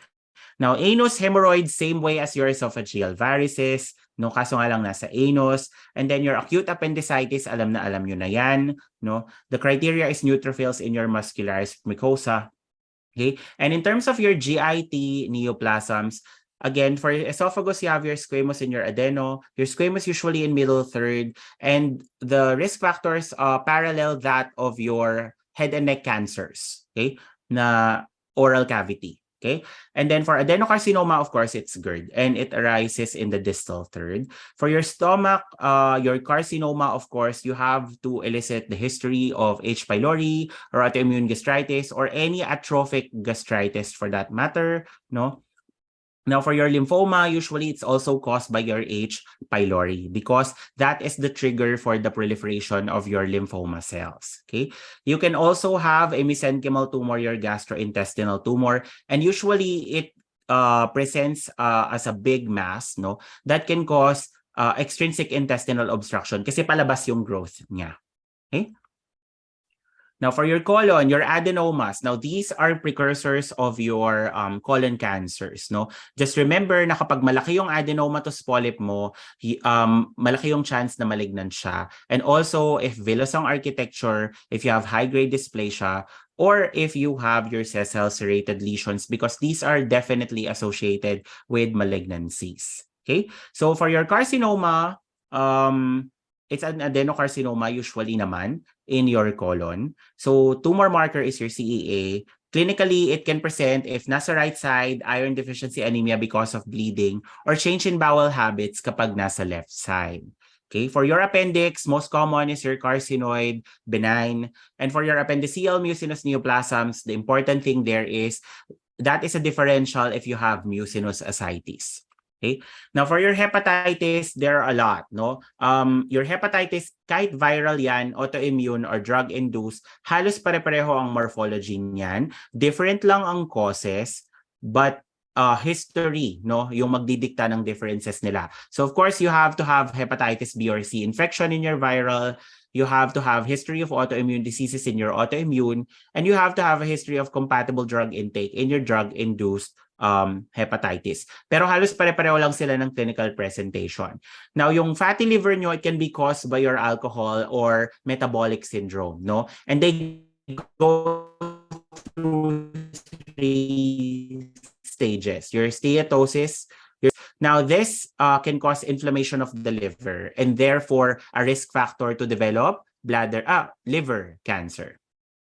Your inherited liver diseases also, for your hemochromatosis, it's iron excess. For your Wilson, it's copper excess. And for your alpha-1 antitrypsin deficiency, it's an accumulation of a dysfunctional, no, and abnormal alpha-1 antitrypsin. So those, no, can also cause liver inflammation and liver damage and are also risk factors for liver CA. Okay. Now, for your cholestatic, if you have a history of biliary obstruction and your patient presents with right upper quadrant pain, fever, and jaundice, entertain your ascending cholangitis. Now, if you have a neonate, no, with obstructive jaundice and hepatomegaly, think your extrahepatic biliary atresia. We also have your autoimmune cholangiopathies, no, your primary biliary cholangitis, which usually occurs in females, no, and your primary sclerosing cholangitis, which usually occurs in males. And they have differences, no, diniscuss ko na yan sa handout. Now, for your nodules, your focal nodular hyperplasia, it's a tumor-like lesion, but it's not neoplastic. Okay? And then yung gallbladder diseases nyo naman, you have your gallstones. Okay? So remember that your gallstones are risk factors for gallbladder CA. Yeah. So yung cholecystitis, most commonly, it's caused by stones. So alam nyo na ang presentation ng cholecystitis naman. No? Usually right upper quadrant pain. Okay?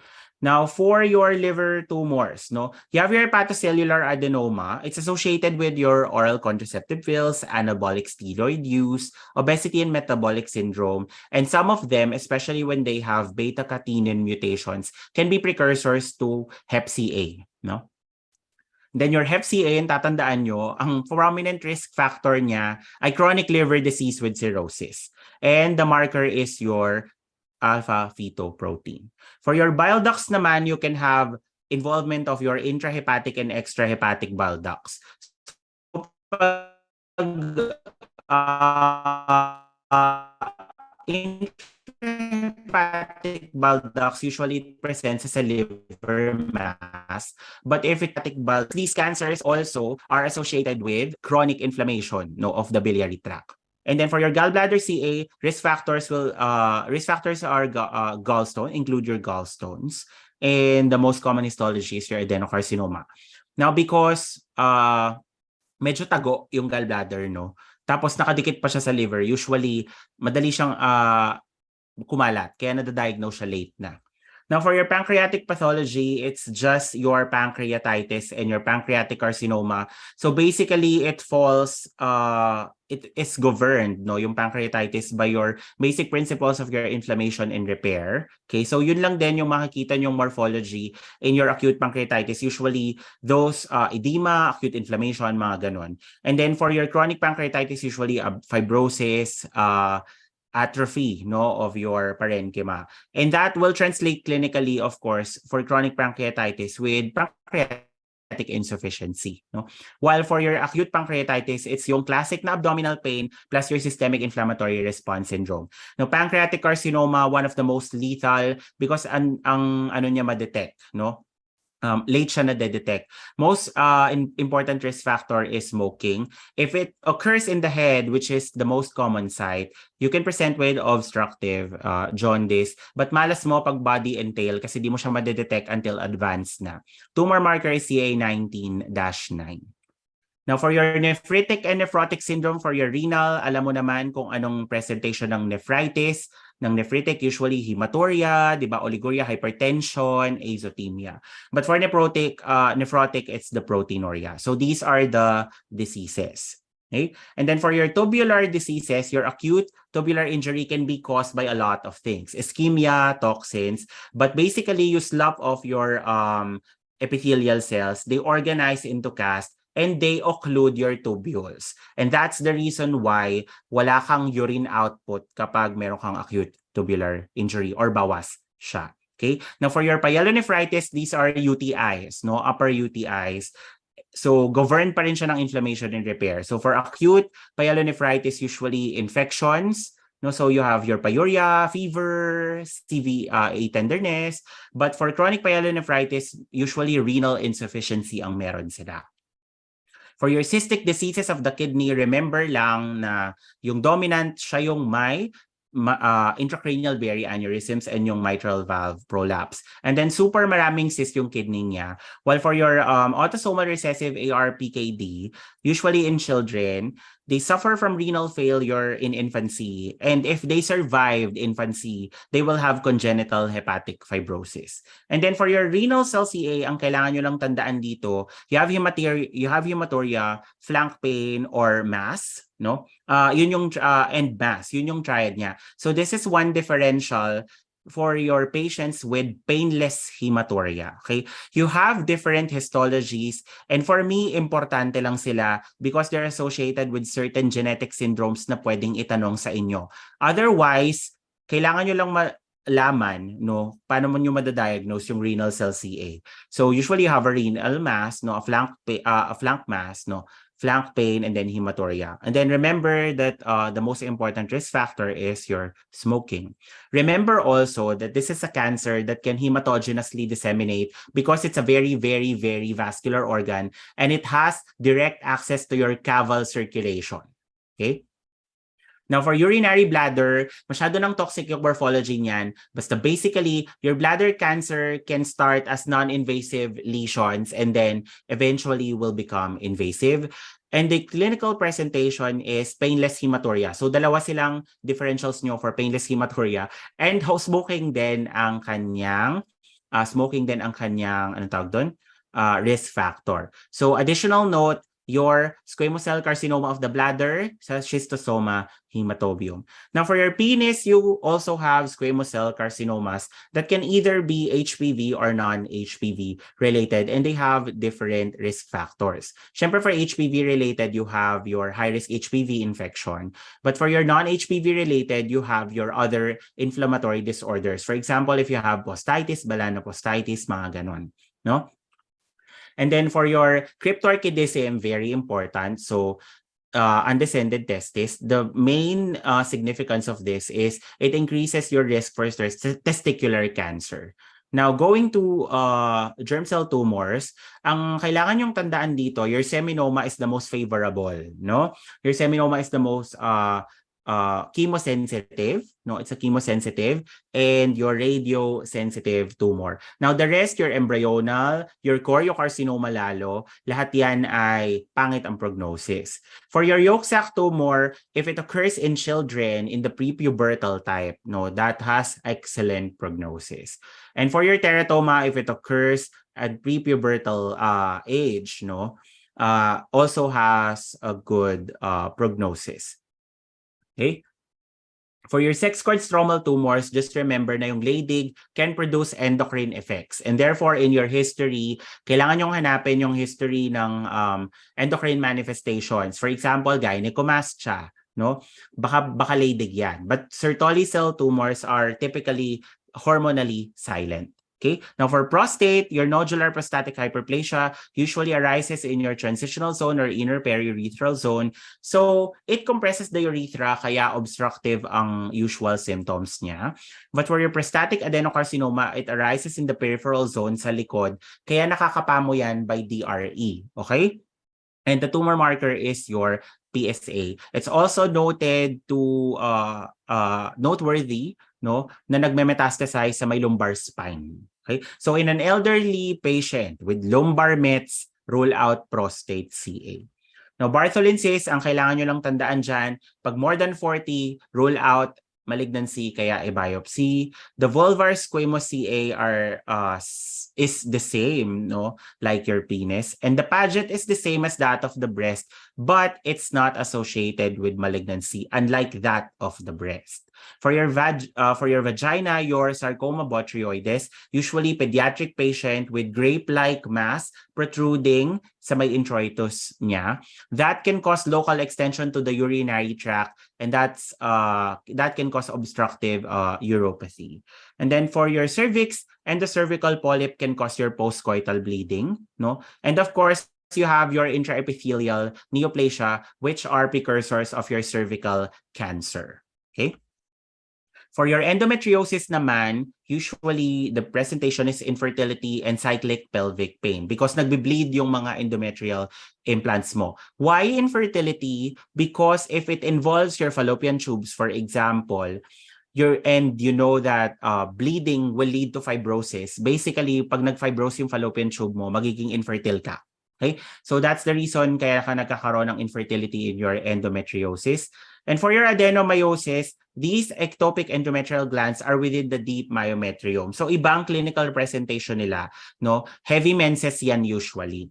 Now for endometrial disorders, remember that they will present with abnormal uterine bleeding. So depende na lang sa biopsy kung siya ay endometrial polyp, hyperplasia, or carcinoma. Now, we have two types of your endometrial carcinoma. The endometrioid, which is better, and the serous endocarcinosarcoma are the worst ones. Okay? Now, for your leiomyoma, common yan. I'm sure marami nang nakakita sa inyo, no? These are just composed of your benign smooth muscle cells. But if you have leiosarcoma, hindi sila well circumscribed. They look necrotic and hemorrhagic, and they're very bulky and infiltrative. So malignant yun. Okay. Now, for ovarian tumors, the common clinical presentation is, of course, a pelvo-abdominal mass. Just remember that your serous is most of the time bilateral. Your mucinous are most of the time unilateral, and they can reach very, very large sizes and are associated with your mucinous ascites. So in a female na may mucinous ascites, you check for your ovary and your appendix. So you also have endometrioid and clear cell, and these are associated with your endometriosis. Okay? And the reason for that is that may mutations yung endometriotic implants. Kaya may associated sa kanya na mutation, na CAs. Okay? Now, for your germ cell tumors, ito, lalakdawan ko na to, na-discuss na natin to. No? But for your ovarian teratomas, it's the presence of the immature component that dictates prognosis. So pag immature teratoma siya, malignant siya. Okay? And then you have your sex-cord stromal tumors, your granulosa, you have your fibromaticoma. Now, some of them can cause hyperestrogenism. So aside from that, you have to look for symptoms of estrogen excess. And now we have your gestational trophoblastic diseases. So H-moles. H-moles are important differential diagnosis when you have a patient with bleeding in the first half of pregnancy together with your abortion and your ectopic pregnancy. Okay? So ano yun? Abortion, ectopic pregnancy, and H-mole. So yung H-mole may partial and complete yan. Meron na akong diniscuss ko na yan sa handout. Okay? And then for your invasive mole, they can go to your uterine vessels. They can go to your myometrium. And your choriocarcinoma is a gestational trophoblastic neoplasia. So how will you distinguish them from moles? They don't have villi. Okay? They're just malignant cyto and syncytial trophoblasts. Okay? Yun lang yan. Now, for your breast naman, you have your fibrocystic change. Lagi nyo nakikita to. No? Common to na lesion. Okay? So, pag fibrocystic change, benign yon. Okay? So, you just have your fibrosis, you have increase in your acini, your adenosis, and some of them dilate, kaya nagkakaroon ng cystic change. For your papillary neoplasms, your intraductal papilloma, pag na-traumatize yon, no, they're usually in the large duct system. When they get traumatized, you will have bloody nipple discharge. Now, they are benign. Now, your breast cancers, they develop from your carcinoma in situ, and then they eventually become invasive carcinoma. Okay? And then you have different morphology. Okay? Now, for your fibroepithelial tumors naman, you have your fibroadenoma and your phyllodes. Remember, your fibroadenoma, usually reproductive age group, no, medyo bata-bata yung patient, maliit yung mass, no? And if you look at the biopsy, you see a balanced proliferation of your epithelial and your stromal elements. While for your phyllodes tumors, they're usually found in your elderly patients. Usually malalaki yung breast masses nila, and minsan nag-ulcerate pa, no? So these are characterized by stromal overgrowth, no? Rather than your epithelial, mas nagpo-proliferate yung stromal. Now, let's go to endocrine. If you present with gigantism and your acromegaly, ano kaya dyan? It's your growth hormone, so your somatotroph adenoma. Now, if you have a posterior pituitary syndrome, that you have your increased ADH, no? And when you have your increased antidiuretic hormone, you don't diurese, no? And therefore, meron kang water retention, kaya bumababa yung serum osmolality mo. So that is your SIAD, okay? That is your syndrome of inappropriate ADH secretion. Now, if you have hyperglycemia, no, and you have adrenal gland hyperplasia, that is what? That is your corticotroph adenoma. Bakit? Because it produces ACTH. Kaya lumalaki ang adrenal gland mo. Okay? Now, if you have low ADH and you have low urine osmolality, well, kasi meron kang low ADH. So, ibig sabihin, magdadiuris ka. Kaya magkakaroon ka ng large volume of dilute urine. Okay? So that is your central DI because the defect in central DI is decrease in your ADH. But what if you have increased ADH naman? Pero, or normal ADH, but you have still that decreased urine osmolality typical of DI. Maybe you're dealing with a nephrogenic DI. Maybe your kidneys are not sensitive to your antidiuretic. What adenoma are we dealing with? It's your prolactin cell adenoma, prolactinoma.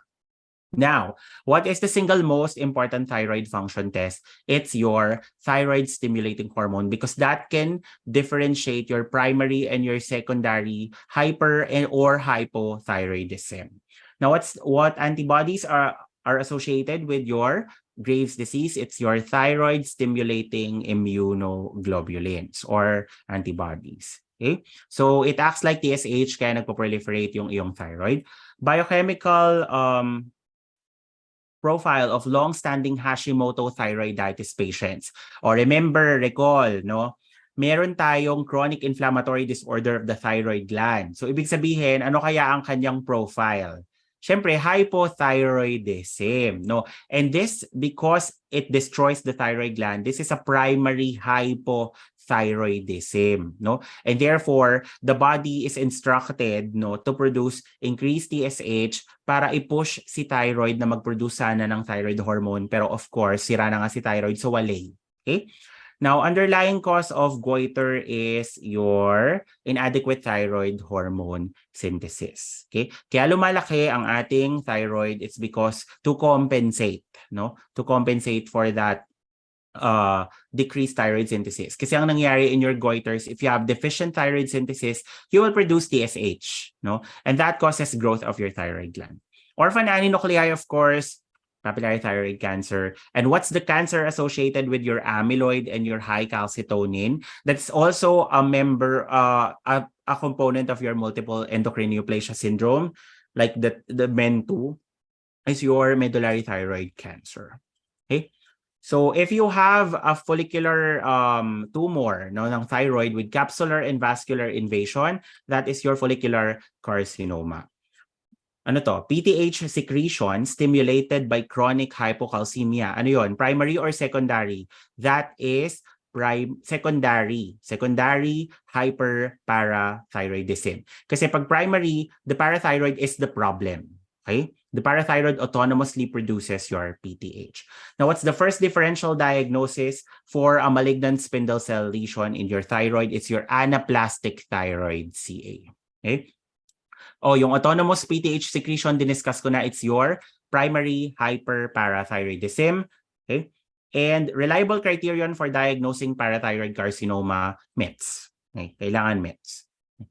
Primary hypothyroidism with multiple gland enlargement. Okay, remember, in your parathyroid disorders, di ba meron tayong 4, no? So pag single gland lang yon, that's adenoma. But if it's multiglandular, then that is parathyroid hyperplasia. Okay? Now for your DM, no? If you have autoimmune destruction of your islet cells, ano yon? Type 1 or type 2? That's your type 1. Okay? What's the fundamental abnormality in your diabetes mellitus? Of course, their blood sugar is elevated. No? Insulin resistance, anong type siya? Type 1 or type 2? It's your type 2. Okay? Now, what's the consequence of severe insulin depletion aside from your hyperglycemia? It's your ketoacidosis. Remember the pathogenesis of your DKA. If you have super babang insulin levels, no, it will promote your ketogenesis, no? And that can cause your ketoacidosis. Now, characteristic of diabetic macrovascular disease, remember that your diabetes is one of the coronary risk factors and therefore can accelerate atherosclerosis, no? Now, it's the organ that affected in your diabetic microvascular disease. Ano yun? Kidney. Aside from that, ano pa? Retina at saka nerves. Okay? If you have virilizing adrenal tumors in children, anong isususpect mo? Adenoma or carcinoma? That is carcinoma. Okay? Now, if you have hypokalemic hypertension, that is your Con syndrome, diba? That is your primary hyperaldosteronism. if you have salt wasting, no, and you have cardiovascular collapse, okay? Ano yun? That is your deficiency in your mineralocorticoid and your glucocorticoid. So what's that? It's your congenital adrenal hyperplasia because of the deficiency in your 21 hydroxylase. Remember, you cut your adrenal steroidogenesis pathway, and all of those are directed towards adrenal androgens. Okay? Hyperglycemia, it's your Cushing syndrome, of course. And then for your sympathetic symptoms, you know that it's something that should be related to the adrenal medulla, and therefore your pheochromocytoma. Test that differentiates primary and chronic secondary adrenal insufficiency. It's your ACTH stimulation test. Okay. So, in your adrenal insufficiency, if it's primary, the adrenal is the problem, di ba? So, if you stimulate it with ACTH, walang epekto yun. Kasi nga, sira na nga yung adrenal. But for your secondary adrenal insufficiency, ang problema kasi dyan, decrease ACTH output. So, you give that output and the adrenal will be fine. Okay? Now, men, okay, tinatanong to. So, pag triple P, ano yon? Your men 1. Okay? But if you have your men 1 plus nets in your other sites, that is your men 4 or your men 1-like syndrome. Now, if you have medullary thyroid carcinoma, di alam mo na, men 2 na yun, no? And you have neuromas, that's your mucosal neuroma syndrome, that's your men 2B. Okay? And if you have, instead of your neuromas, you have your parathyroid, no, together with your medullary thyroid cancer and your pheo, that is your men 2A. Okay? Now, in terms of derm path, so A is, ano yan? A is your psoriasis. As you can see, your test tubes in a rack appearance. Your B is your melanoma. As you can see, they produce pigment, no? And then your C is your basal cell carcinoma, so you see and your stromal retraction. And yung D is yung squamous cell carcinoma mo, you see your keratin pearls. Actinic keratosis as your pre-invasive lesion, that is for your squamous cell carcinomas. Okay? Your Munro microabscesses and spongiform pustules of Kogoy, those are mentioned in your psoriasis. No? Sun exposure as your risk factor, your skin cancers. Okay? Your skin cancer. So wear your sunscreens. Okay? What is an autoimmune dermatosis among here? Of course, the rest are tumors, then we're left with your psoriasis. Okay? It's the locally aggressive one but has negligible or low metastatic potential, which is a topic kanina. It's your basal cell cancer. Now, what is S100 positive among all of these? The one that are derived from neural crest cells, which are your melanomas. Okay? Now, for your MSS, if you have an adolescent with a knee mass, no, and you look at the biopsy, you see malignant cells that form bone or osteoid. Ano yun? Osteosarcoma. Okay, that's osteosarcoma.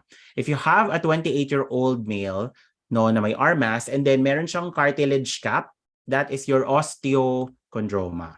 Okay? If you have a pediatric patient, no, with systemic symptoms and a mass, aside from your osteosarcoma, ano pang isipin mo? Ewing sarcoma. So, sa kanya, ang morphology niya is small round blue cells, so we lean towards Ewing sarcoma. Okay? Now, this one is an elderly scapular mass, so eggshell skeleton, and you look at this, you look at the biopsy and you see malignant cells in a cartilaginous matrix. So that is your chondrosarcoma. Okay?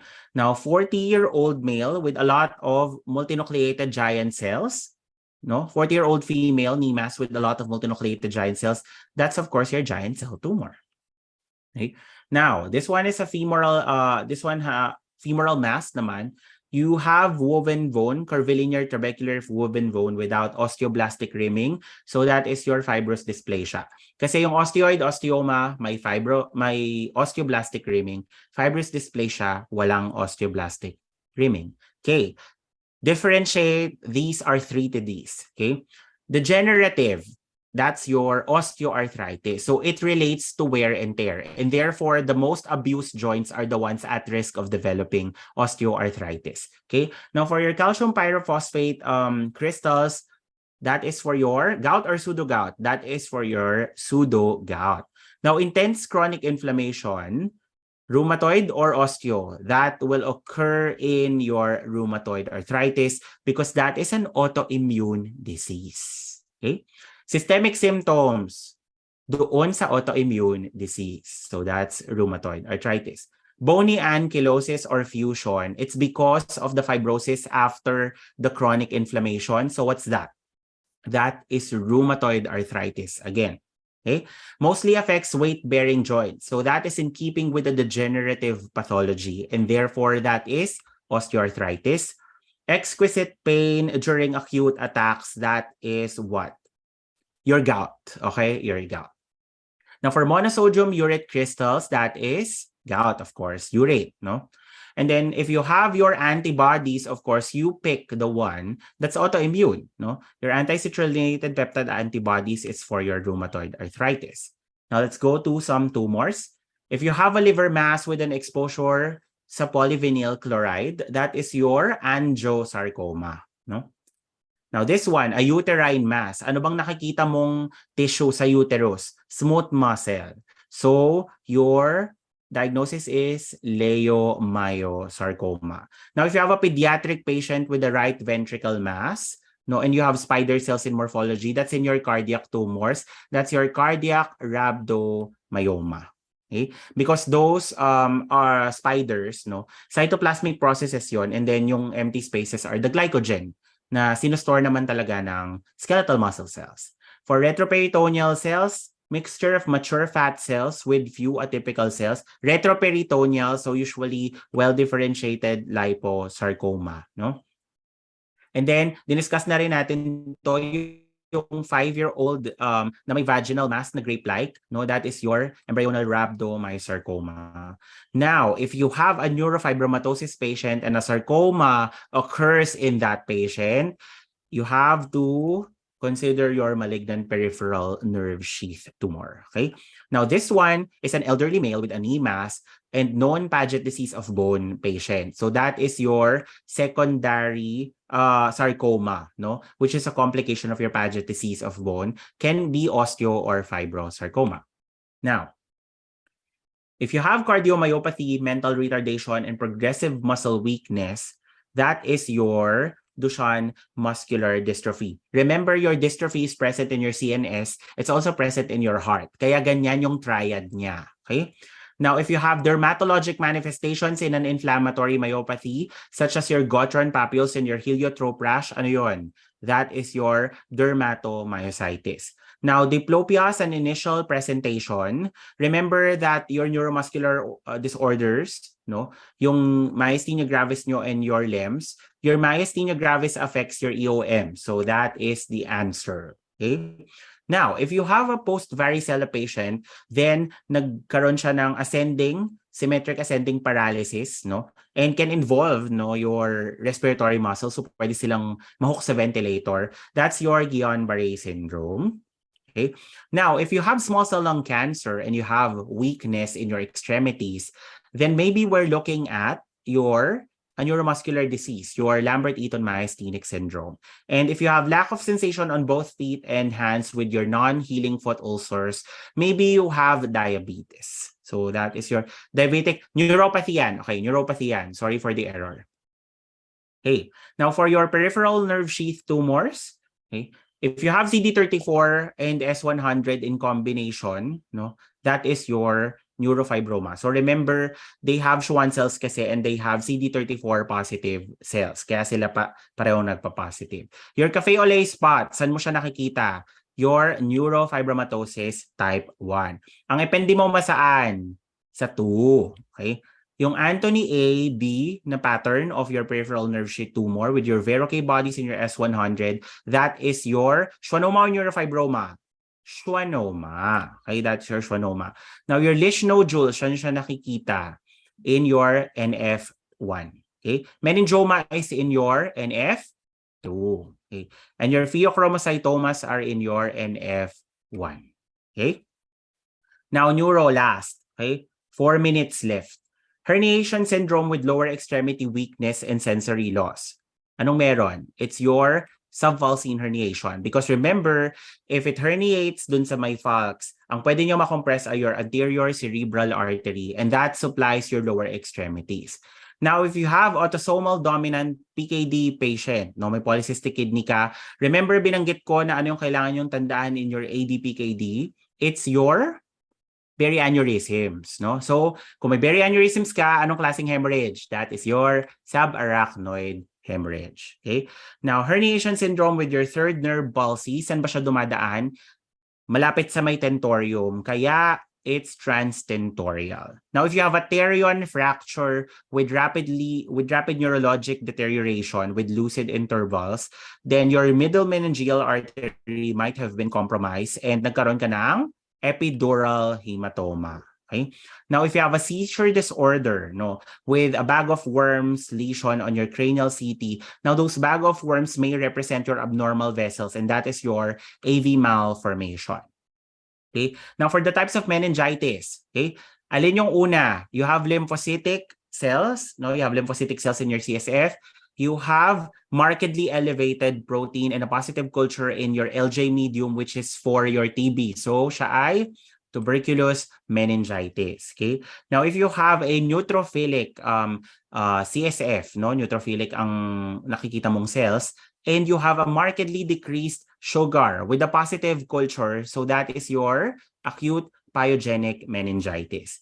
Now, if you have a lymphocytic, no, with normal glucose, no, and the culture is negative, then maybe we are talking about an aseptic meningitis. And since it's lymphocytic, maybe it's because of a virus.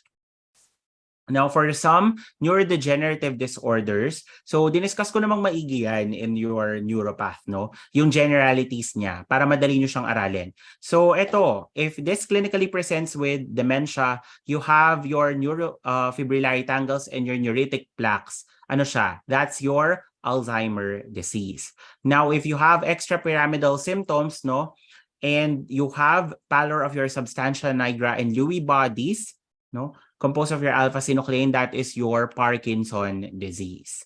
Now, if you have atrophy of your motor centers, no, so motor, alin yun? That's your amyotrophic lateral sclerosis.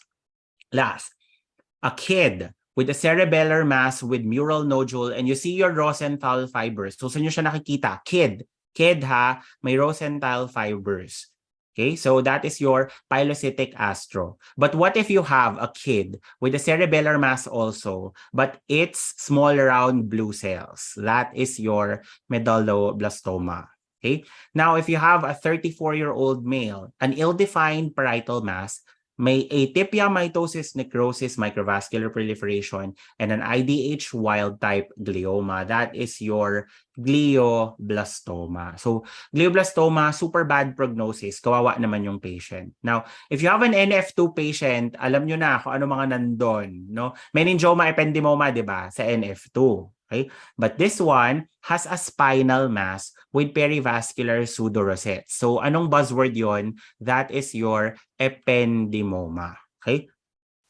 Now, next is if you have a well-defined parietal mass with a fried egg appearance, no, that is characteristic of your oligodendroglioma. And if you have a dural-based mass, it's an extraaxial mass. It's outside of the neuraxis, outside of the brain and spinal cord. And it's a dural-based mass. Then maybe we're dealing with a meningioma. Okay? Now, last, ophthalmologic emergencies. Ano-ano yon? Your retinal detachment and your CRAO, no? Your central retinal artery occlusion. Now, you know that most cases of conjunctivitis can resolve on its own, but what is something that's scary because it can lead to significant scarring? That is your chlamydia, no? And then, if you have a lymphoma, if you have a melanoma in the liver, saan ka feature of proliferative diabetic retinopathy? No? It's your exudates ba or neovascularization? It's your neovascularization. Okay?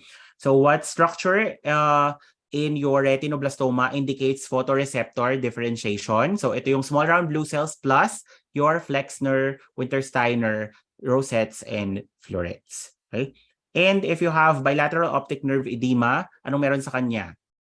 Increased ICP. Kasi pag isa, baka obstruction lang, or baka may compression lang ng nerve, but kung bilateral yan, you think increased ICP. So basically, those are, I think, the important concepts that you have to remember, no? Aside from, of course, the very detailed handout that I gave you. So this is my last slide. Nag-extend ako ng 2 minutes. So thank you very much, students, for bearing with me. I know that it's very, very long, but ganun talaga ang patho, and I need you to understand that. Hindi ko talaga siya mapapaikli however I want to, no, but I can make it better for you na in such a way na maintindihan nyo sana siya, no? Especially kung hindi nyo man siya naintindihan during med school. So thank you again. And I want to leave lang with a note na to, no? You can face this. Yeah, you can face this. So alam ko mahirap kasi nga online pa rin, and then parang ang hirap mag-aral because ang daming distractions, no? But focus on your goal. Focus on your licenses, okay? And once you get your licenses, I just want to say that it's not your brains that's going to get you far, no, in your practice. It's your attitude. So learn to respect your elders, learn to respect your juniors, learn to respect your colleagues, learn to respect your patients, and a lot of patients will flock to you. Your practice will be very fruitful. So importante ang attitude after nyong makuha ang lisensya nyo, because that will make or break everything. Okay? So remember to be kind, kasi hindi lang kayo ang may mental health na pinoprotektahan, lahat tayo meron. Okay? So thank you very much, and I hope that you have learned something kahit papano. All right, thank you, Dr. Kevin Elomina Beshi. Very, very nice and concise summary lecture for pathology. ASMR talaga. Ito yung nalalamunan ko, B. Ano na? Mag-water ka muna, B. Okay na yan. All Oo, right? yes, B. Talaga naman. Before we start yung ating Quizmaster, thank you again for Dr. Kevin Ilomina for giving So us much, Kevin. Sure, Do you have any advice, Kevin, for our students moving forward when they go to their mastery period? Kung paano nila aralin ulit itong pato? Kasi ang daming takot sa pato, mahirap na subject na siya sa boards. Diba? Okay. Tapos, its nature, mahirap talaga yung pato eh. So, paano yung aral nila? Okay, ganito. Ano kasi siya, meron kasing preconception na mahirap yung patho. Well, that's half true. No? That's half true, and that's partly because of the volume. That's partly because of the volume. So, I let you in on a secret. Ano kasi, so far, I was able to check, no, based on your feedback, and your nung previous batches and the further analysis, it's not as hard as a diplomate exam na kine-claim nung mga nag-board, nung mga past na nag-boards. I think the problem with pathology is that when you're faced with overwhelming amount of information, you tend to just memorize it. Because ayaw mo na eh. Ang dami, ayoko na. Parang ganun, no? And yun yung approach na inaano ko sa kanila, yung approach na sinasabi ko sa kanila ever since the lecture began, the main lecture. Sinasabi ko sa kanila na mag-focus sila doon sa mag-focus sila doon sa core concepts na in-identify ko, which are 5 chapters yon, no? Your cellular responses to stress, your inflammation and repair, your hemodynamics, your immune, and your neoplasia. Kasi lahat ng diseases na ma-encounter nila sa patho, papatak yun doon sa 5. Okay? So if you know those well, madali nang daanan yung systemic path. Hindi mo kailangang sauluhin na ng sauluhin ulit. Because if you can speak in terms of those general concepts, if you can explain yourself in terms of those general concepts, then hindi mo na kailangan magsaulo kasi alam mo na yung basic principle doon, yung basic principle underlying that, no? Hindi mo siya sinasaulo. Inaano mo siya, ina-understand mo siya. Ganon yung mastery. Kaya hindi mo siya babalikan ng bonggam-bonggam-bongga na tipong sasauluhin mo ulit lahat. Hindi ganon. Okay? Meron lang mga bagay na commit to memory. Fine. Walang problema doon. Like the most common, hindi mo naman ma-explain na yun, di ba? But the rest that you can explain, especially the pathogenesis, ganyan, no? And how it translates into clinical manifestations, yun, if you get that story, hindi mo na yan malilimutan, no? And it can, cases kasi, pwede kasing cases ang patho, pwedeng minsan direct to the point, yung tanong. So, kung cases, of course, you have to practice diagnosing cases. And mas maganda yun. Kasi at least kahit di nila ibigay sa iyo yung disease, kung kaya mo siyang i-diagnose, kahit balik ta rin nila yan. Kaya mong sagutin yan. Okay? So far, wala na. It's a hard subject, but not impossible. Hindi naman sobrang hirap na tipong hindi ka makakasagot. Imposible yon kasi nakita ko yung feedback. Siguro mga 75% nasa A or 80, even 80 to 85%, nasa handout. Tapos, kapag direct to the point yung tanong, andun.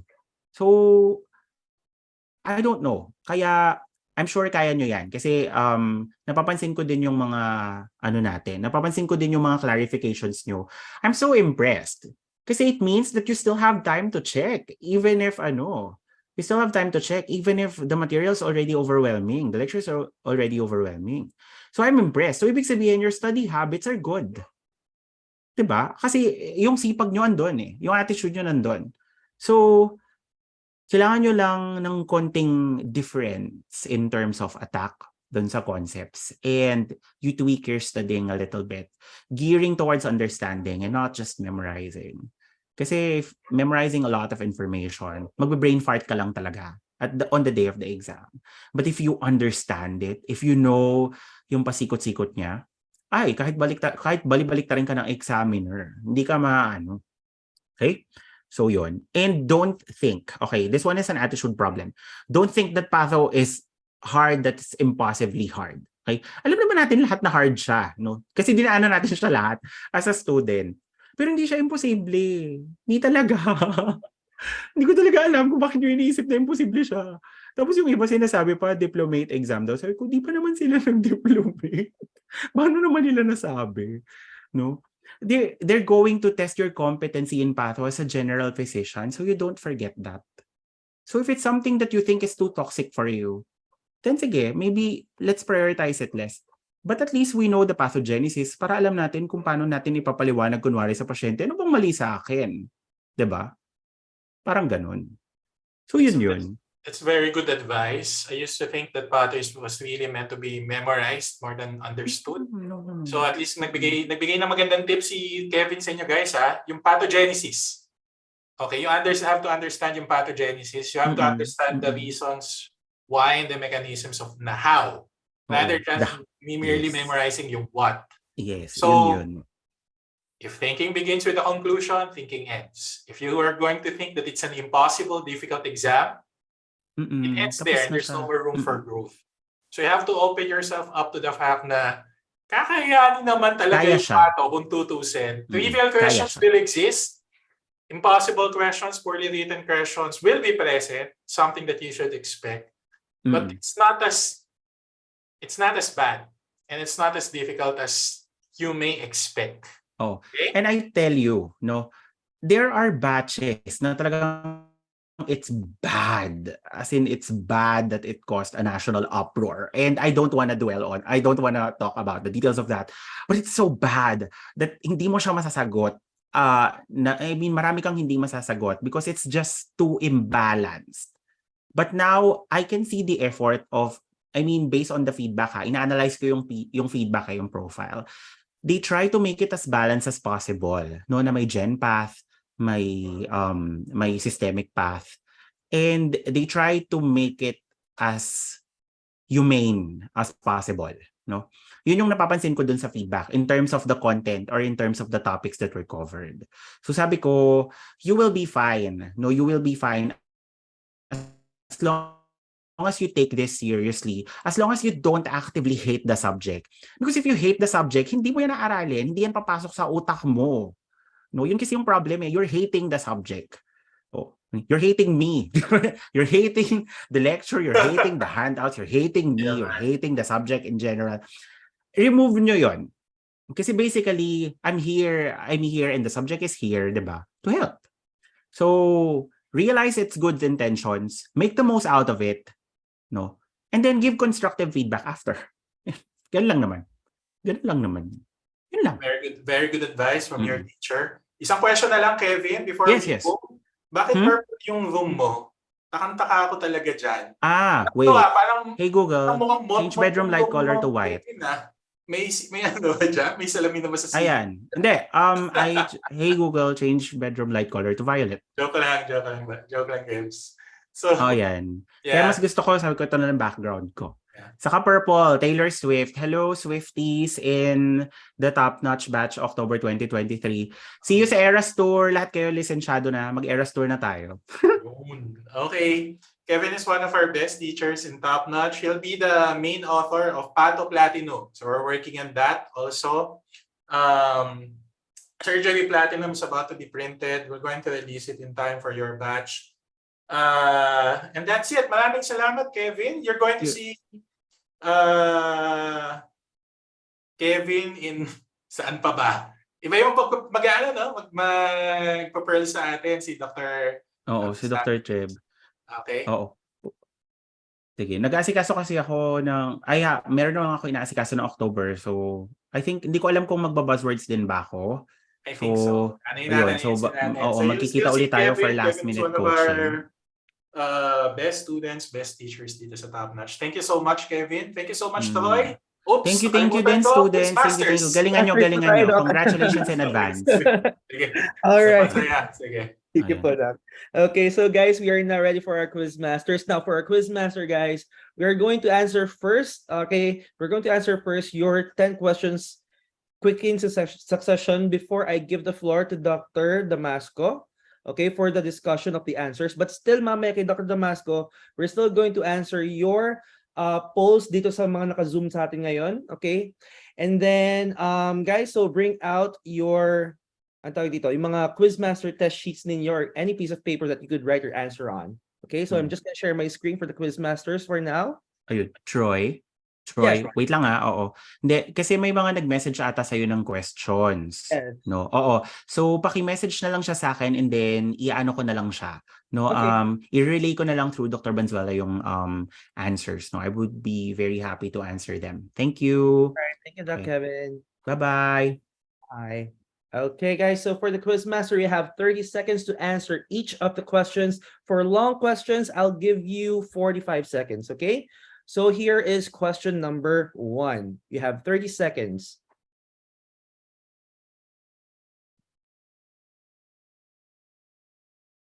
For those na naka-link din sa sa live session natin, please get your pieces of paper. Try to answer them at home. Para at least may participation pa din tayo sa ating Quizmaster session.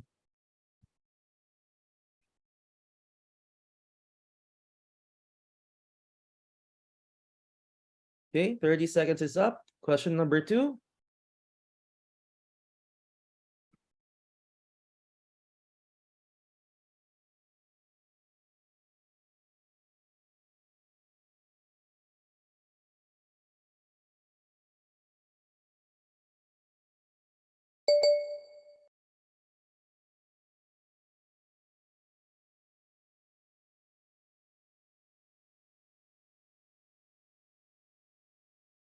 Then question number 3. Whoops. Yan. I'll give you 45 seconds for this one. Ish. 40.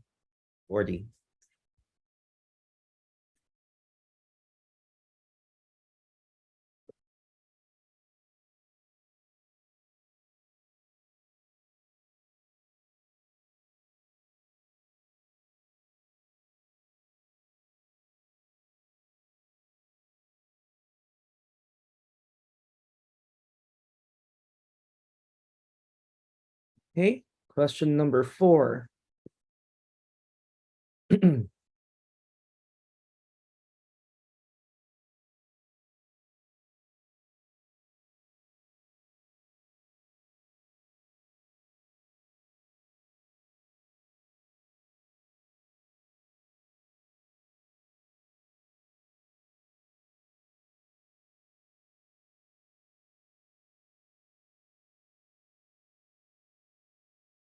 Then question number 5.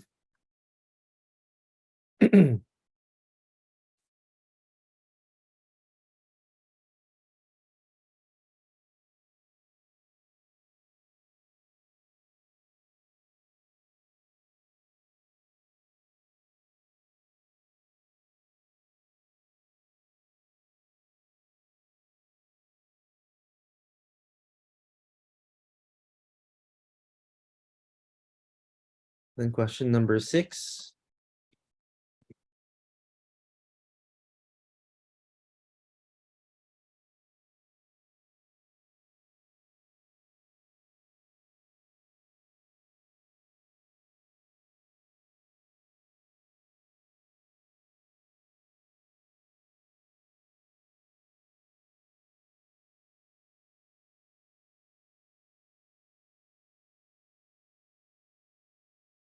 Then we have question number 7.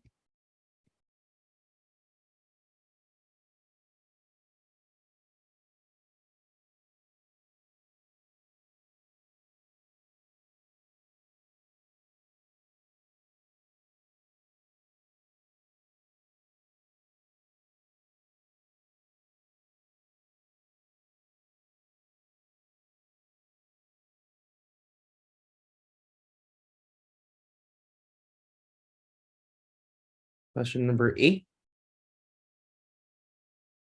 Okay, 40 seconds for this one.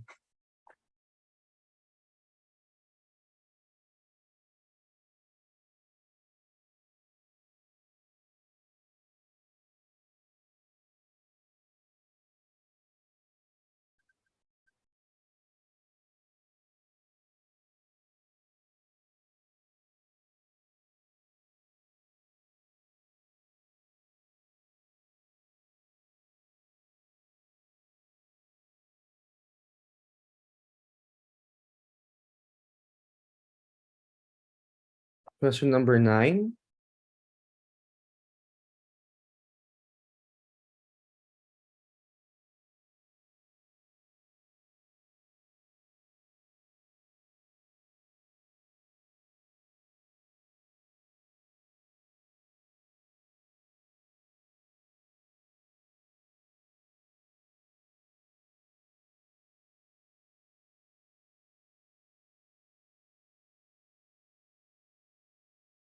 And the last question number 10.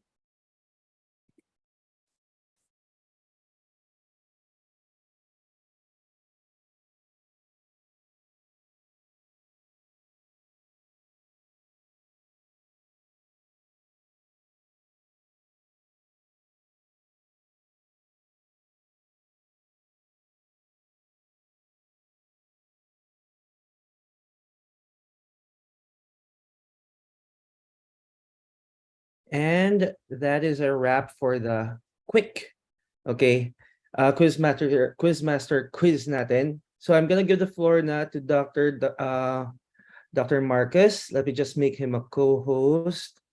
Okay. Hi, Doc. Good evening. And then also, for you guys at home or dito sa Zoom natin, your poll, I will still start the polls, and then you'll have just like around 5 to 10 seconds to enter your answers on the poll. Okay? All right, Dr. Damascus, Dr. Damasco pala, sorry. Have the floor. Good evening, everyone. So I'll share my screen.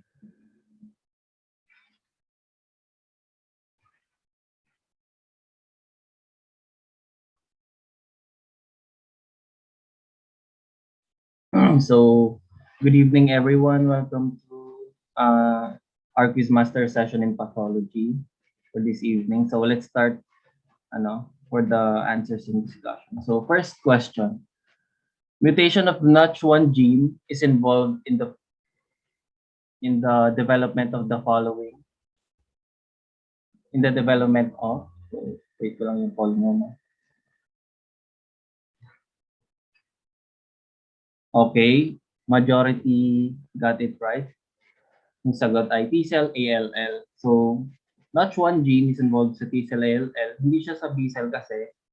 Sa B-cell ALL, ang involved dito ay translocation between chromosomes 12 and 21. This translocation is seen in children and has a better prognosis than T922, which is usually found in adults and has a less favorable prognosis. And kung matatandaan nyo, yung T922 ay feature siya ng CML, but it can also be seen in a subset of patients with B-cell ALL in adults.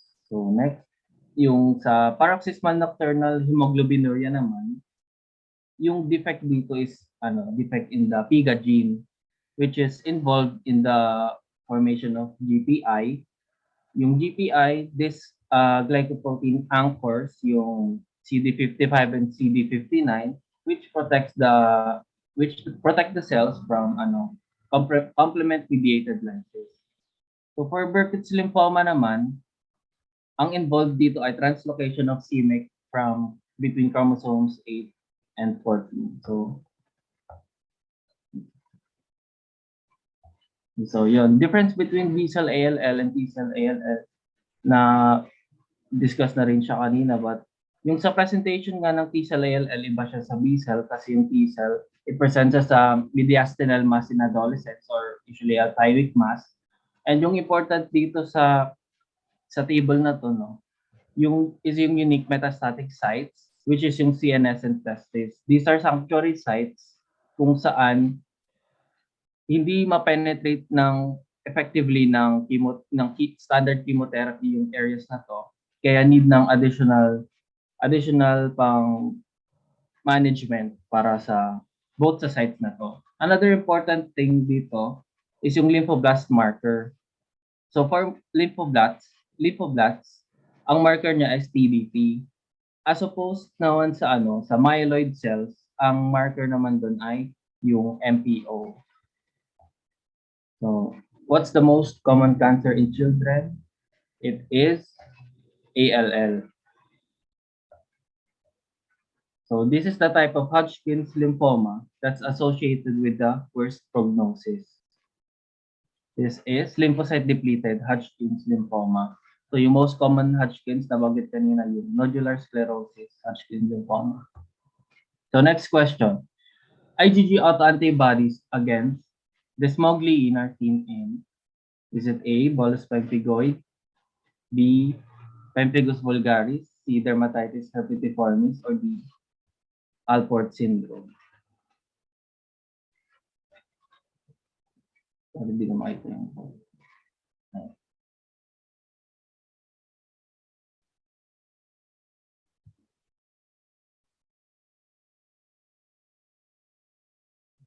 okay. So, majority nagsagot ng A, bullous pemphigoid.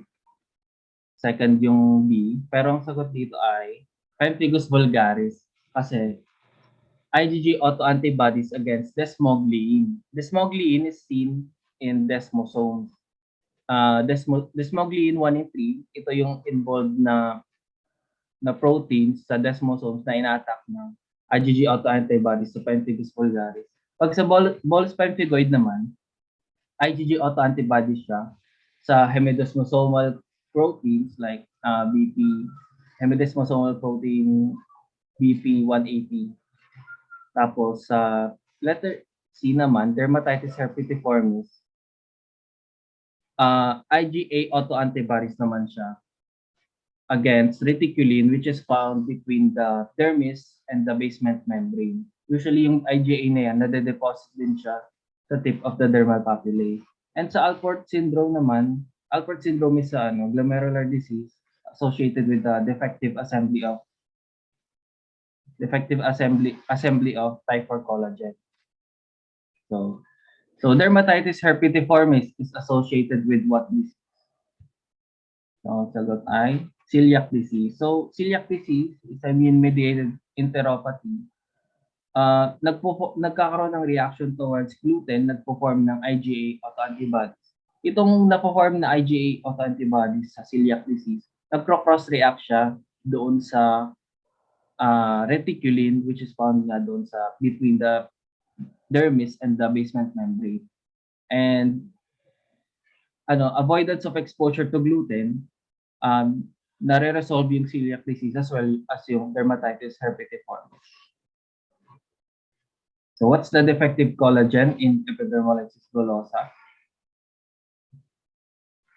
So it is collagen type 7. Okay, next question. A 45-year-old female underwent liver biopsy. Her microscopic findings are fluoride duct lesions and widespread duct loss. She has detectable antimitochondrial antibodies. She is most at risk for what?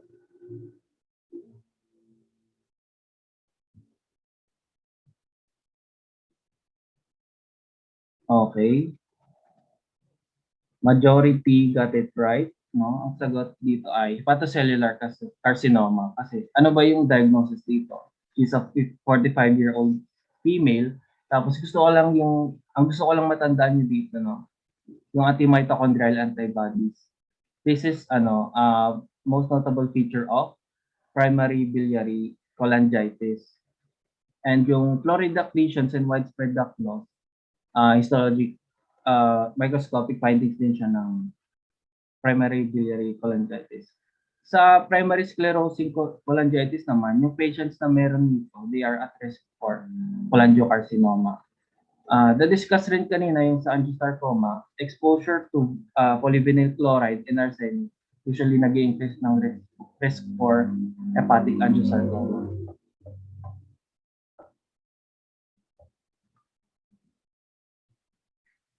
So yun, no? Difference between PBC and PSC. Pag sa PBC, most notable dyan yung positive yung AMA niya. And more on sa female siya and associated with autoimmune diseases like Sjogren's syndrome, scleroderma, Hashimoto thyroiditis, and increase ng risk for HCC. Pag sa PSC naman, majority is sa males, tapos associated siya with inflammatory bowel diseases. May positivity siya for ANCA, although hindi siya masyadong notable kasi 40% ng patients with PBC nagpa-positive din sa ANCA.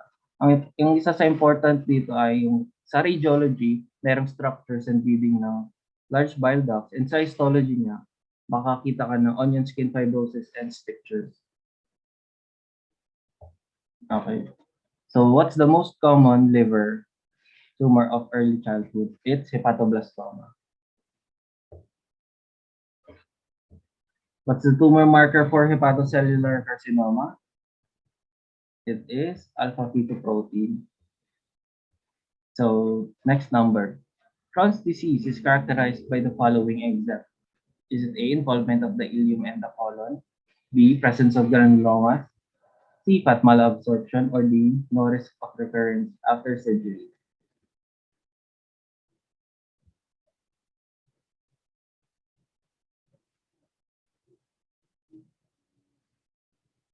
Okay, majority got it right. Ang sagot ay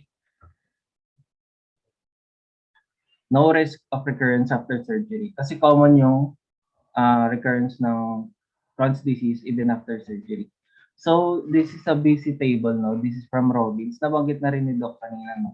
Ang tip ko lang sa inyo, kapag sa mga ganitong table, ang ginawa ko dati, minarkahan ko kung alin yung mga babalikan ko a few days before ng mismong exam. Like tables, formulas, for example, mga yung kung ano yung components ng glycosaminoglycans, yung mga ganon, sinisave, pinafamiliarize ko, tapos inuulit ko siya before nung exam. So, ayun, no, ulitin ko lang yung sa Crohn's disease, any part of the GIT pwedeng ma-involve.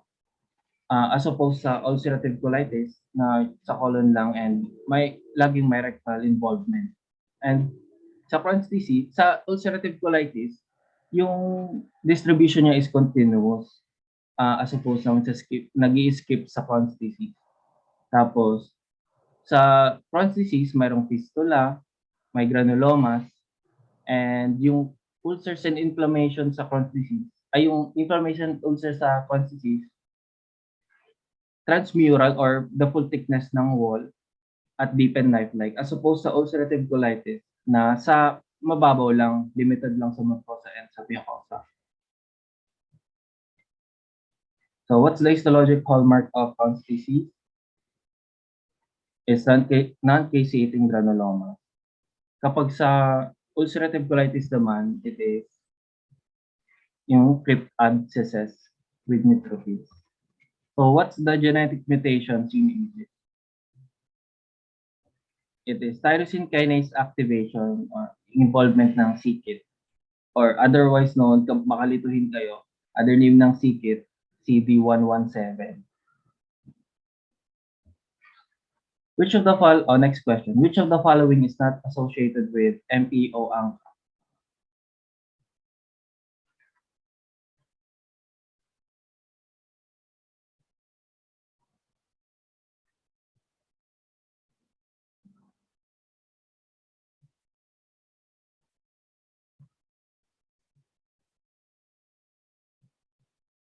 Okay.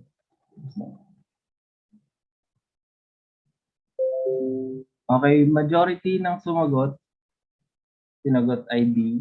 Pero ang correct answer dito is C. C. Yung D, allergic granulomatosis and angiitis. Other name lang siya ng Churg-Strauss. Yung Churg-Strauss and microscopic polyangiitis, associated siya with MPO ANCA. While yung granulomatosis with polyangiitis, formerly known as Wegener's, ay associated siya with PR3 ANCA or C ANCA. Tinatandaan ko yan kasi yung C is yung pangatlong letter ng alphabet. PR3, C. So, yung difference kung sa question stem, nagtatanong ng vasculitis, small vessel vasculitis, no? Magkamukha kasi si granulomatosis with angiitis, with microscopic polyangiitis. Ang una mong titignan sa question stem, if kung meron ba siyang nasopharyngeal involvement, may sinusitis ba, may nasopharyngeal ulceration, tsaka if binigay, tignan mo yung kung ano yung angka na involved. Kapag parehas naman, tinanong kong sa parehas na P-ANC, ang difference ng sa Churg-Strauss, more on merong history ng allergy, may asthma, or kaya meron namang eosinophilia. May involvement din siya may cutaneous involvement din and possible na may GIP. Okay, so what's the most common set of abdominal aortic aneurysm? It is between the renal arteries and the bifurcation of the aorta. So next question.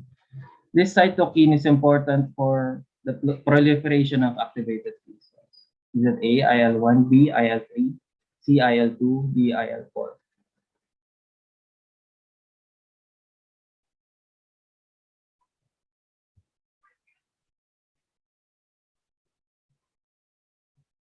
Okay, majority got it right. It's letter C, IL-2. Ito kaya ko to tinanong kasi paulit-ulit na tinanong dati. So IL-2, tinatandaan ko lang yung mga interleukins. Nakuha ko sa first aid, mnemonic na hot T-bone steak. Yung 1 for hot, IL-2 for T cells, 3 for hematopoietic stimulation for bone marrow, for bone, IL-4 for IgE, IL-5 for IgA, IL-6 for stimulation of acute phase protein production. So hot T-bone steak, may lagi mo na matatandaan. So what's the most common complement deficiency? It is deficiency of C2. Deficiency in early complement components results in what? Results in an SLE-like syndrome.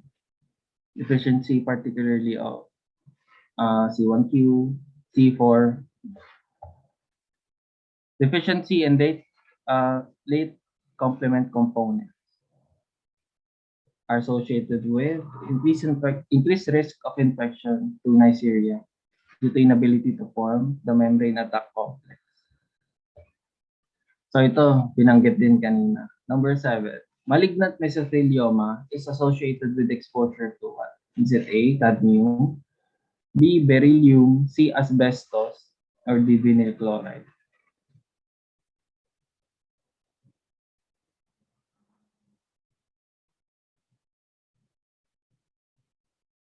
Okay, majority Tamang sagot. It's letter C, asbestos. Yung A for prostate cancer, B, beryllium, lung cancer, C, vinyl chloride, along with arsenic, nag-increase ng risk for hepatic angiosarcoma.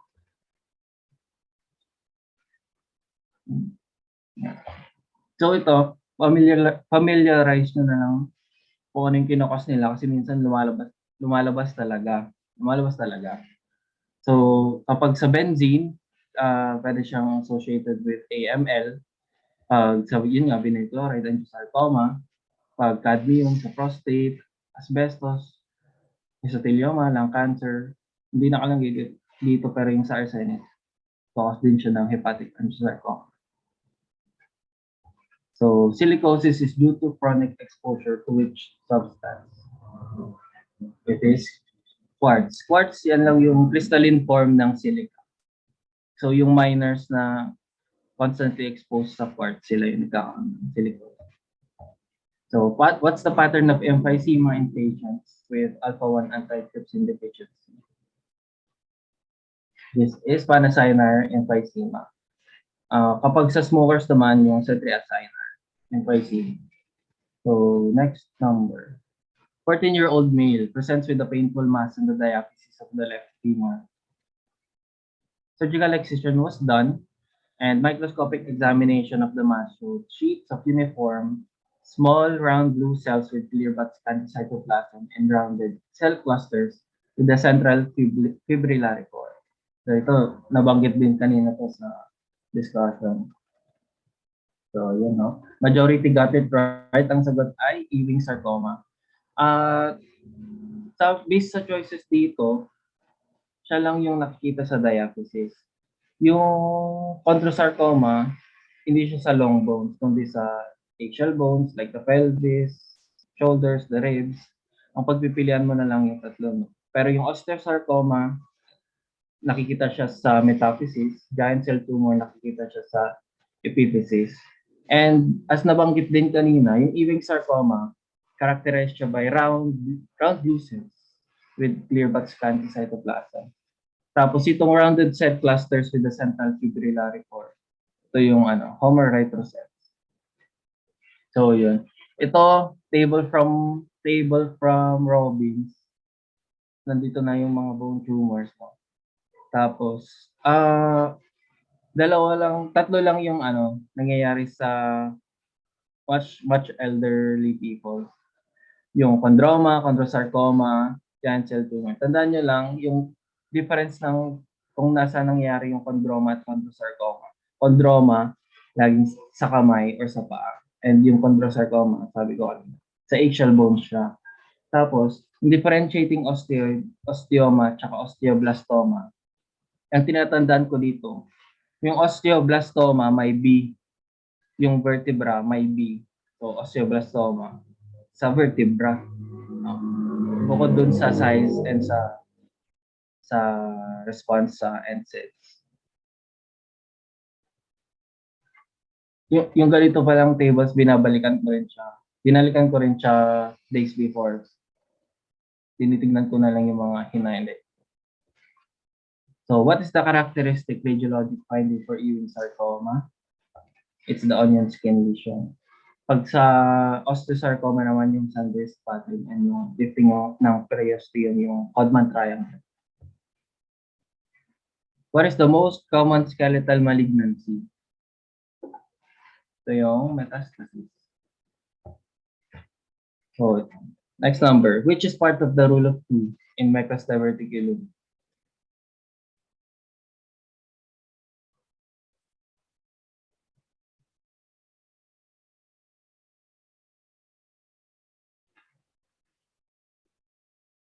Okay, majority got it right. It's D. Occurs in 2% of the general population. 2 times more common in males. Tapos 2 inches long. And nakikita siya 2 feet within 2 feet ng ileocecal valve. Hindi duodenojejunal junction. So ito, refresher na lang dun sa rule of 2 kasi lumalabas din talaga. So 2% of the population within 2 feet ng ileocecal valve, 2 inches or 5 centimeters long, that's 2 times more common in males, and within 2 years old kapag nagiging symptomatic. So what's the most common ectopic tissues in Meckel's diverticulum? It is ectopic pancreatic or gastric tissue. So what is considered as a risk factor for Crohn's disease, but is a protective factor for ulcerative colitis? This is smoking. So ito nabanggit din kanina. What's the most important risk factor for urothelial carcinoma? A. Schistosoma hematobium. B. Cadmium. C. Alcohol. Or D. Smoking.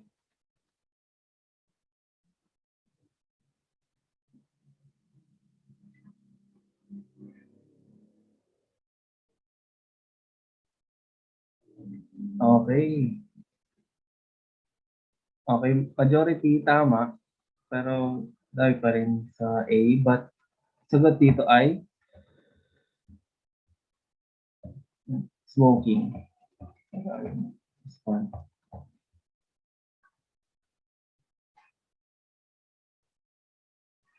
Sagot dito ay smoking. Kasi saan ba si schistosoma?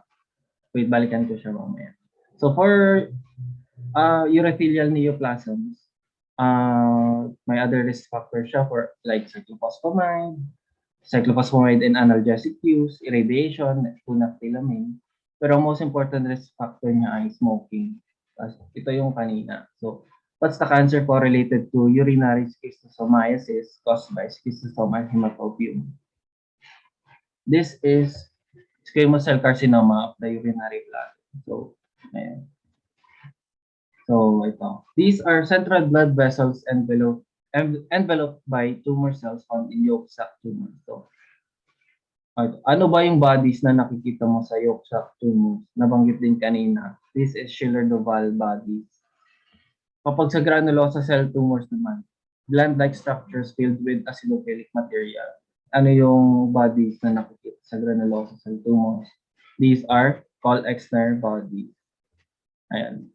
Yun lang. Thank you. And good luck, everyone. Ayan, thank you very much, Doc Marcus, for your Quizmaster session. Before we end tonight's session, I would tawag dito, do you have any like tips for our students para sa pag-test nila for patho? Your preparation for patho, I mean. For preparation, I suggest gumawa kayo ng, kasi ako sa index card, naglalagay ako doon yung mga gusto kong balikan. Like, mga madaling makalimutan.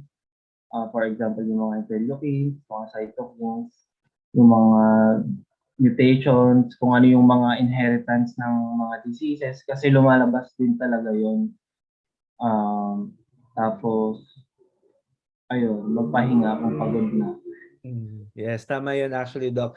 So guys, narinig nyo kay Doc Marcus magpahinga kapag pagod na ang utak natin. Okay? So hindi po pwedeng we lack sleep. We have to have enough sleep para makapag-isip tayo ng mabuti. Okay? So again, thank you very much, Dr. Marcus, for your Quizmaster session for tonight. And also, kanina pala sa question number 2, my apologies, I wasn't able to correct yung choice letter B. Kanina, it was supposed to be yung Pemphigus vulgaris. Okay? So that was my bad, everyone. Okay? So before we end, I'm going to share again ang ating send-off. Pa-send-off na naman tayo ngayon, mga B. Okay? Para at least may maganda tayong ending for tonight's summary, lecture, and Quizmaster for Patho. Enjoy!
Eto na naman tayo bagong simula. Huminga ng malalim, alisin ang kaba. Tapos na ang kahapon, pwede na yan itapon. Huwag lang ang mga aral, dapat yan ay ibaw. Katulong mo sa panibagong hamon. May paparating na bagong araw, pwede kang lamunin o pwede mong sabayan. Aral ang kahapon, pwede kanyang gabayan. Kung ako sa'yo, tumayo ka na dyan. Huwag ka na magpahuli. Kami ay sundan patungo sa liwanag. Abutin ng tala. Pagkatapos pagkita sa mundo, pusong nagbabaga. Upang lahat ay mamulat sa aking susulat. Parinig sa lahat ang aking ulat. Huwag kang mabahala, ang Diyos na ang bahala. Walang imposible, sige lang sige. Abot mo ang mundo, malapit malayo. Sama-sama tayo hanggang sa dulo. Ano man ang pagsubok, di susuko. Alam kong kaya mo. Sige lang sige, sige lang sige. Walang imposible. Walang imposible. Nagdidingding ang pangarap ng iyong pusong humihiling. Nakalimutan ang kahapon, sana'y dinggin. Sigaw ng aking puso, hindi susuko, hindi susuko. Ilabas ang iyong pangarap, huwag mo yang itatago. Samahan mo ng sipag at tatag ng puso. Tumayo ka sa iyong silya, ikaw ngayon ang bida. Wala nang pipigil pa, eto na, eto na. Walang imposible, sige lang sige. Abot mo ang mundo, malapit malayo. Sama-sama tayo hanggang sa dulo. Ano man ang pagsubok, di susuko. Alam kong kaya mo.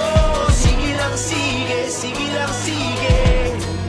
Walang imposible. Napapagod, naiinip, natatawa, nagtataka, naiinggit, nagagalit, nangangawit, nabibigla, nalulungkot, nabubugnot, nahihiya, natutukso, nakukonsensya, nauubusan din ang pasensya, nasasaktan, nagmumura, pero lumalaban pa rin dahil natuto na. Hanggat ako'y humihinga, sugod ng laban pa. Pangarap pabutin, kumislap tulad ng mga bituin. Sige lang, di ka nag-iisa. Sige lang, sige pa.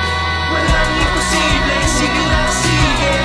Abot mo ang mundo, malapit malayo. Sama-sama tayo hanggang sa dulo. Ano man ang pagsubok, di susuko. Alam kong kaya mo. Sige lang sige, sige lang sige. Walang imposible, sige lang sige. Abot mo ang mundo, malapit malayo. Sama-sama tayo hanggang sa dulo. Ano man ang pagsubok, di susuko. Alam kong kaya mo. Sige lang sige, sige lang sige. Walang imposible. Walang imposible. Kung kaya ko, kaya mo. Sige lang, sige. Eto na naman tayo bagong simula.